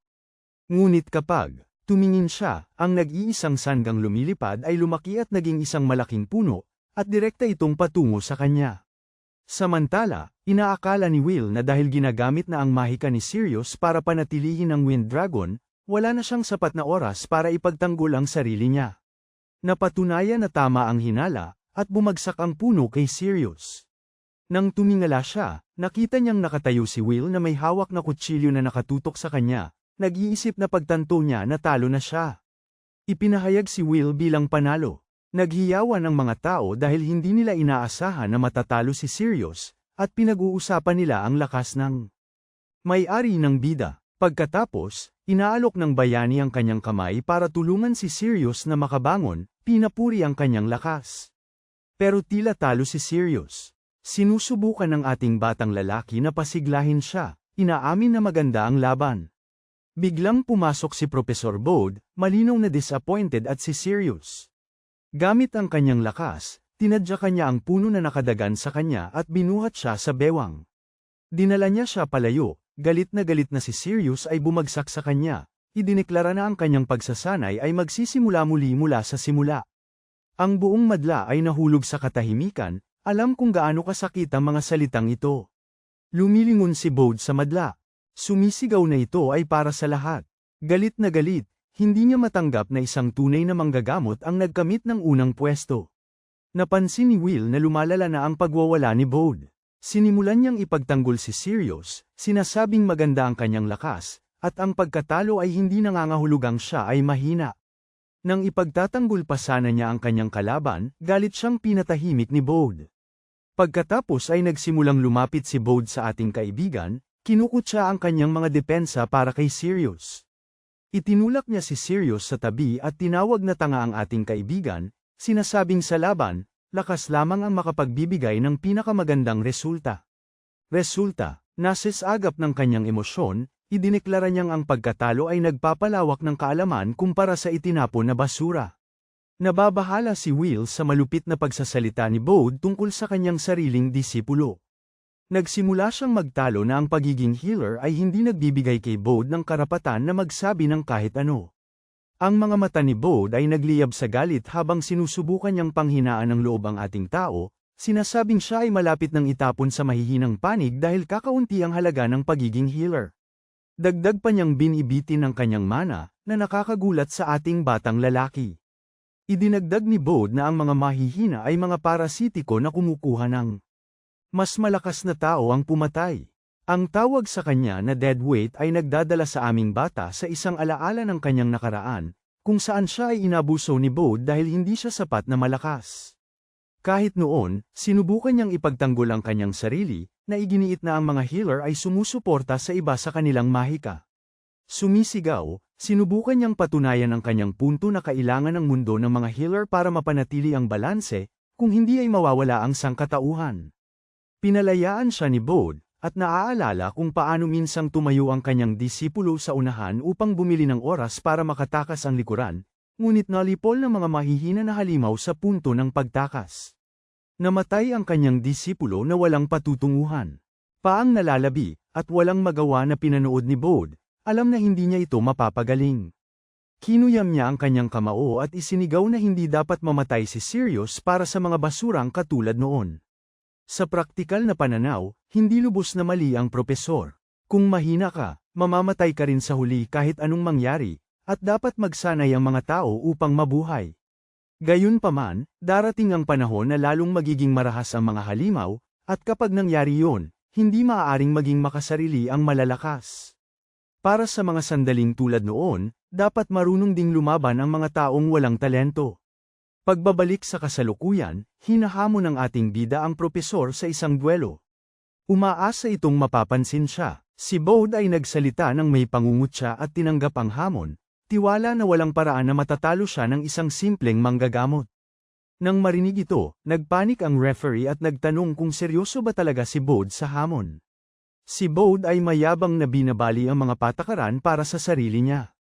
Dahil walang paraan para makaalis, dinala ng referee si Sirius. Isang espesyal na laban, Will vs. Bode, ang inanunsyo, at ilang sandali ang lumipas, nagsimula ang laban. Pinipihit ni Bode ang kanyang mga daliri, pinagmamalaki na ipapakita niya kung gaano kaina talaga ang ating bata. Sa dami ng mana na natira, nag-aalala si Will tungkol sa humarap sa pinakamalakas na kalaban na kanyang naharap sa ilang panahon. Nagsimula siyang magplano ng maingat dahil hindi ito isang normal na duelo. Habang siya ay mag-uumpisa na, sumisigaw si Bode tungkol sa kung gaano kabagal ang ating tao at inilabas ang kanyang atake. Ang sigla ng mahika ay sapat upang liwanagin ang buong lupa. Pagkatapos ay nagmamalaki siyang itinuro sa kanya ang tatlong dahilan kung bakit siguradong mananalo siya. Isang malakas na halaga ng mana ang nagliliwanag habang binibigay niya ang unang dahilan, bentahe at distansya upang supulan ang kaaway. Ang ikalawang dahilan ay bilis, na pumipigil sa kanila na kumilos. Ang ikatlong dahilan ay ang kapangyarihang tapusin sila sa isang suntok. Habang si Bode ay akmang magpapatuloy, kinukutya niya na baka hindi siya marinig ng bida. Muling bumabangon ang ating lalaki, nagtatanong kung nasaan ang kapangyarihan na tumatapos sa isang suntok. Sa kabila ng nakikitang mga sugat, nakatayo pa rin ang ating lalaki, alam na ang propesor ay nagtataglay ng kakaibang salamangka ng kidlat. Para iligtas ang sarili sa pinsala ng kuryente, kailangan niyang iwasan na matamaan ng direkta sa loob ng kanyang katawan. Alam niya na walang silbi ang kanyang mga kakayahan kung tamaan ang kanyang utak o puso, dahil hindi sapat kabilis ang kanyang salamangka sa pagpapagaling. Sa tiyak na dahilang yon, lumikha siya ng isang sirkito ng dugo na kayang magdaloy ng kuryente. Madali lang, sinaksak niya ang kanyang kamay gamit ang kanyang kutsilyo, kaya kapag damaloy ang kuryente sa talam, dumadaan ito sa kanyang braso at binti at napupunta sa lupa, kaya nababawasan ang pinsalang natatanggap niya. Kahit na ganoon, napakahirap tiisin ang mga atake ng kuryente. Ngayon na ang oras para sa ating batang lalaki na maglunsad ng kontra-atake.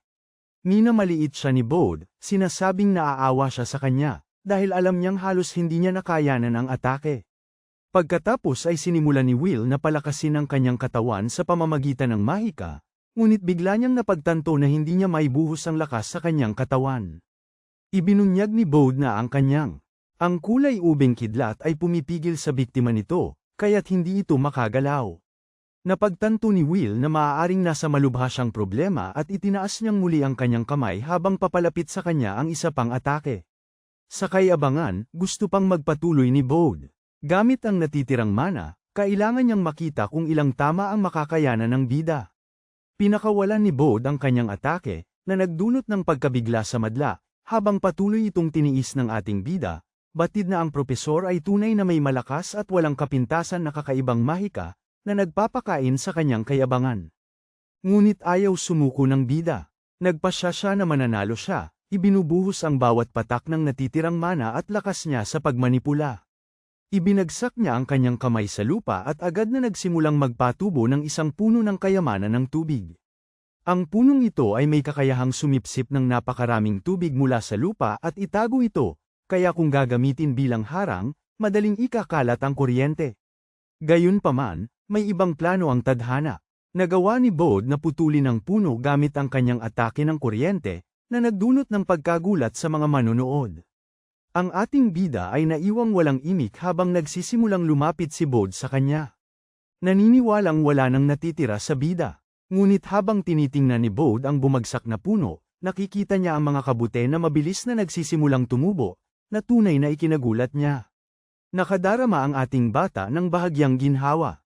Gumana ang kanyang pamamaraan, dahil mabilis tumubo ang mga kabute pagkatapos ng pagtama ng kidlat. Kapag ang isang kagubatan ay naging isang tigang na lupa dahil sa kidlat, lumilikha ito ng pagkakataon para sa paglago ng walang mga kaaway, at ang mga kabute ang isa sa mga unang lumilitaw. Ngunit hindi lang yun ang tanging bentahe na dala nila. Nagdudulot din sila ng panghihina sa katawan, at nararanasan ito ni Bode mismo. Natataranta siya, at sinunggaban ng ating lalaki ang pagkakataon, batid na wala na ang bentaheng distansya sa pagitan nila ng kanyang kalaban. Kinuyam niya ang kanyang kamao at ibinato ito kay Bode, ngunit naiwasan ito ni Bode at sinalakay ang ating lalaki sa kanyang tiyan. Ipinakita niyang bihasarin siya sa malapitan, at ang kanyang kakaibang mahika ay nagpapahintulot sa kanya na higit pang manipulahin ang kuryente. Sinabi niya na kung palalakasan niya ang kanyang katawan gamit ang kuryente para pabilisin ang kanyang mga galaw, ang nakaparalisang freak na yun ay wala kumpara dito. Nasa lupa, nakahawak sa kanyang dibdib, hindi matanggap ni Will na baka hindi niya kayanin. Para manalo, buong pagmamalaking kinuyam ni Bode ang kanyang kamao, ipinapahayag ang kanyang sarili bilang panalo sa laban. Ngunit bago pa man siya makapanuntok, may pumihil sa kanya.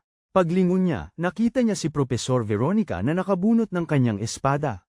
Sinubukan niyang ipagtabuyan ito, sinasabing hindi dapat makialam bilang baguhan. Nanginginig ang ating binata, ngunit sumili ang pag-asa nang makita si Veronica. Iginigiit niya na malinaw ang resulta ng laban, at ang pagpapatuloy ng pananakit sa binata ay magdudulot lamang ng hindi kailangang sakit.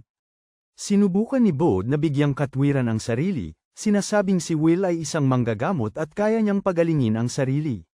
Ipinagtanggol ni Veronica ang ating lalaki. Nagsasabing wala na siyang natitirang kapangyarihang mahika, dahil inilalaan niya ang lahat sa mga labanan na kakagawa lang niya. Naiinis, sinubukan ni Bode na umatake muli, na iniisip na si Veronica ay kulang lang sa tapang upang ipagpatuloy. Agad na nainingnan ni Veronica ang kanyang espada, at sabay silang tumalon upang umatake. Biglang lumitaw ang punong guro, na naglalagay ng katapusan sa alitan.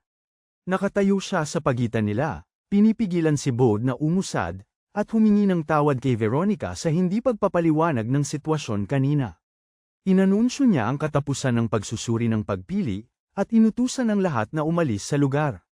Habang nagsisimula ang mga estudyante na magkalat, sinubukan ng aming tao na pagalingin ang kanyang sarili pero nabigo, kasi ubos na ang kanyang mana. Niya ni Veronica si Will sa kanyang mga bisig, sinisiguro sa kanya na mahusay ang kanyang nagawa. Hinihimok siya niyang magpahinga at huwag ipilit ang kanyang mga limitasyon, pero hindi ito sapat para sa kanya. Nang sumunod na araw, naglakad siya sa paaralan, iniisip ang pagkakaiba sa kapangyarihan. Nakakalito pa rin sa kanya kung paano nawala ang sangkatauhan kahit na may mga malalakas na tao sa paligid, kaya't nagpasya siyang mas lalo pang magpalakas. Pumasok si Will sa silid, at natuwa ang punong guro na makita siya, napansin ang kanyang mga sugat. Ay halos gumaling na, ipinapaliwanag ng aming anak na nang bumalik ang kanyang mana, halos biglaan ang paggaling. Ipinapalagay ng punong guro na walang magiging problema si Will sa pagsasanay sa labas, na ikinagulat ng bida. Pagkatapos, ipinagpatuloy niya, na dahil nakuha ni Will ang unang pwesto sa pagpili, nakapasa siya. Kasama niya, nakapasa rin sina Sirius at Erica. Humihingi ng paliwanag si Will, dahil sinabi noon ni Bode na lahat ay bumagsak. Ipinaliwanag ng punong guro na nangyayari ito taon-taon para maniwala ang mga estudyante na sila ay nasa krisis, upang lumabas ang kanilang pagiging seryoso. Bagaman may ilan ang hindi nagtagumpay. Dahil may malaking panganib ang pagsasanay sa larangan, kinailangan ni Bode na magpanggap bilang guro, at kahit na mahigpit, naglingkod ito sa layunin. Sa kanyang nakaraang buhay, palagi si Bode sa harapan para sa sangkatauhan, at isa siya sa mga bayani na sinubukang iligtas ang sangkatauhan mula sa pagkaubos. Ang punong guro ay nag-udyok sa bida na bumuo ng isang grupo kasama ang mga estudyante mula sa ibang paaralan bilang isang umaatake, upang makapag-accept siya ng tunay na mga kahilingan para sa paglaban sa mga halimaw. Dito napagtanto ni Will na ito ang magiging unang pagkakataon na haharap siya sa mga halimaw, ang mga parehong halimaw. Ang lahat ng mga bituin at panipi na siyang direktang sanhi ng pagkalipol ng sangkatauhan sa kanyang nakaraang buhay. Ang mga nilalang na nagtataglay ng kapangyarihang mahika ay kilala bilang mga halimaw, ngunit hindi lahat ng halimaw ay likas na nagbabanta sa sangkatauhan. Maaaring umatake ang ilan sa mga tao, ngunit madalas para lamang sa kanilang sariling kaligtasan. Kung ang kanilang pag-uugali sa ekolohiya ay napag-aralan ng maayos, maaari silang nagamit bilang mga kalapit na species sa halip na ituring bilang mga kaaway. Gayunpaman, 2 taon mula ngayon, nakatakdang magbago ang mundo sa ilalim ng impluwensya ng pulang buwan. Ang mga halimaw na malantad sa pulang buwan ay magiging mabangis, at iba't ibang uri ng sobrang. Magsisimulang magkaisa ang mga halimaw na may iisang layunin na lipulin ang sangkatauhan. Pagkatapos, 2 taon matapos ang kapahamakang iyon, ang hari ng mga demonyo mismo ay bababa sa mundo. Dahil dito, malalagay sa lubhang kawalan ng sangkatauhan, magdudulot ng pagbagsak ng mga bansa at pagkamatay ng maraming tao. Kakailanganin ang mga mage na pamatay sa labanan, ngunit dahil hindi na makokontrol ang sitwasyon, patuloy silang mamamatay kasama ng mga kabalyero. Kahit ang mga mage na nagpapagaling ay papatayin kapag bumagsak ang mga harapan, kaya walang tutulong sa mga sugatan. Sa oras na namatay ang bida sa kanyang nakaraang buhay, halos wala nang natitirang tao na may kakayahang lumaban. Kung patuloy na mabubuhay ang mga tao nang walang binabago, hindi na makakaligtas ang sangkatauhan. Hindi niya hahayaang mangyari muli ang gayong trahedya. Ipinapangako niyang palalakasan ang kanyang sarili ng higit pa sa kahit sino sa kanyang nakaraang buhay upang malabanan niya ang malaking pagsalakay ng mga halimaw. Higit pa roon, gusto niyang alamin ang tunay na dahilan sa likod ng pulang buwan na nagtulak sa mga halimaw sa pagkasira ng ulo, umaasang mawala ang mismong pinagmulan ng sakuna.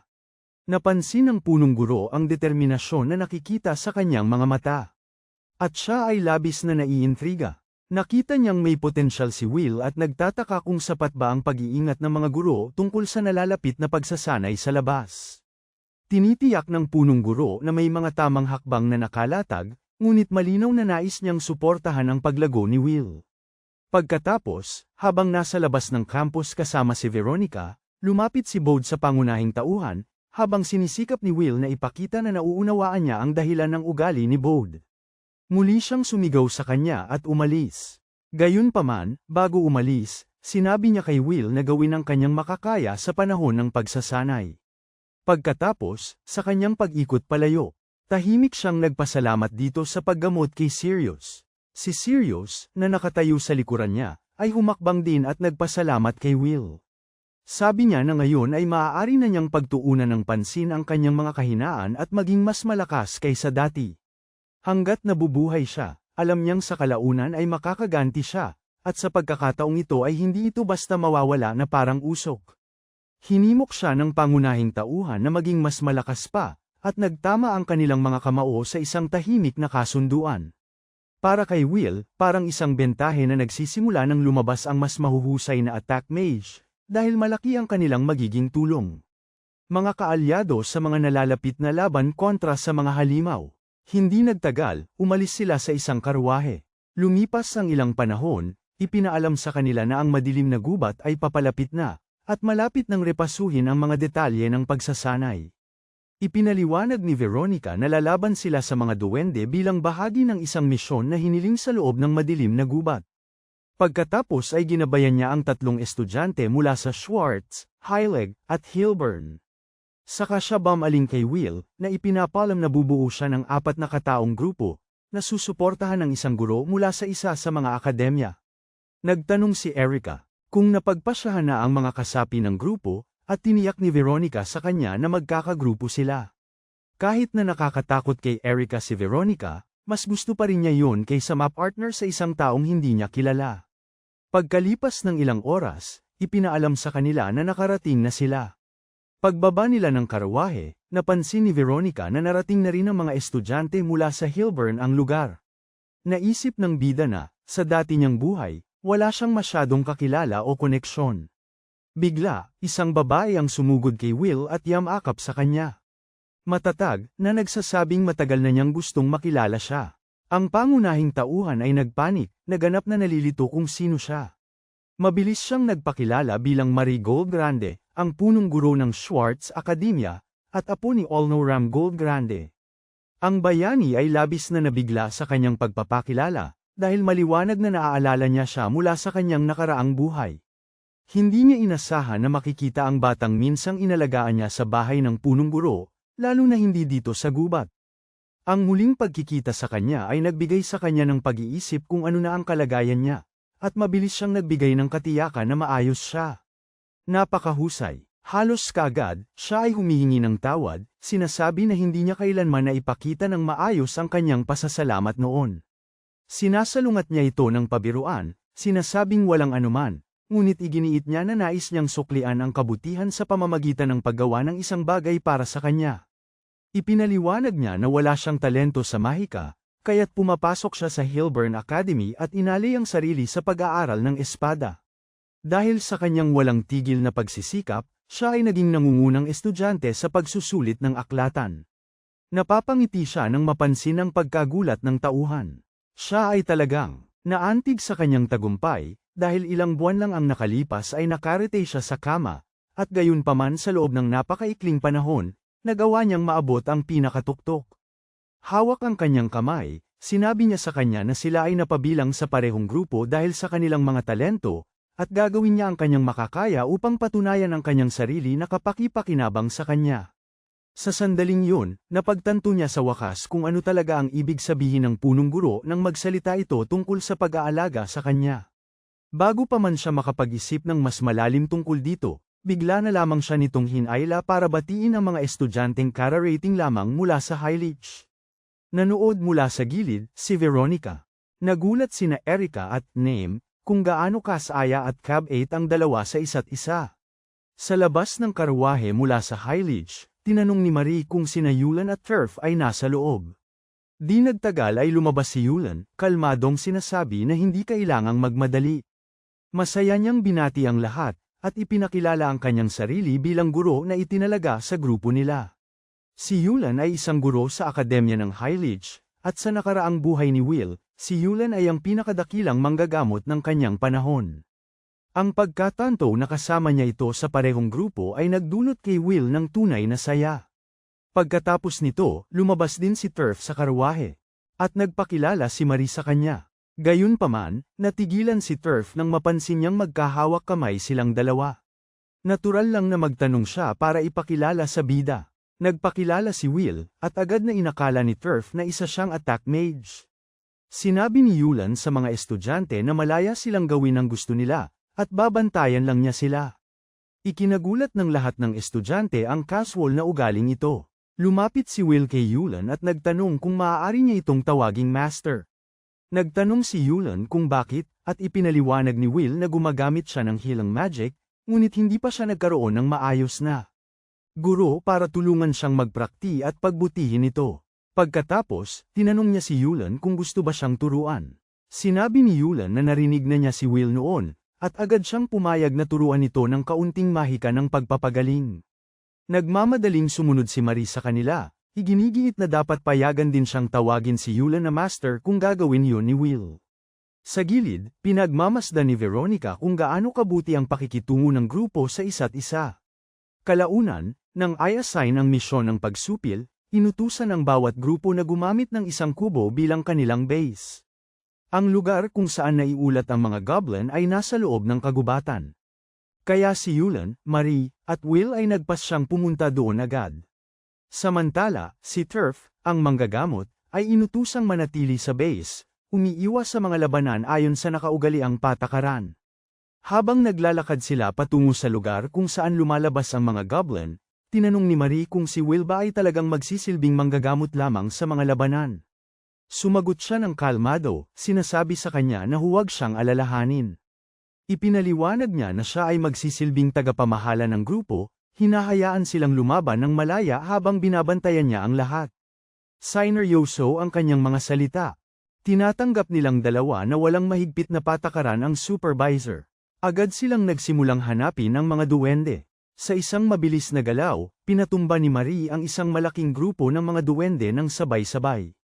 Halos hindi makapaniwala ang bida sa nakikita niya. Naalala na ilang buwan pa lamang ang nakalipas, halos hindi siya makabangon sa kama. Ito ang Shareflix Webtoon Recap. Tingnan niyo ang homepage ko at makikita niyo ang iba pang mga recap. Minamadali ko na isulat at i-edit ang susunod na recap, kaya malaya kayong mag-iwan ng komento at ibahagi ang mga opinyon niyo. Huwag kalimutan mag-like at mag-subscribe sa channel namin.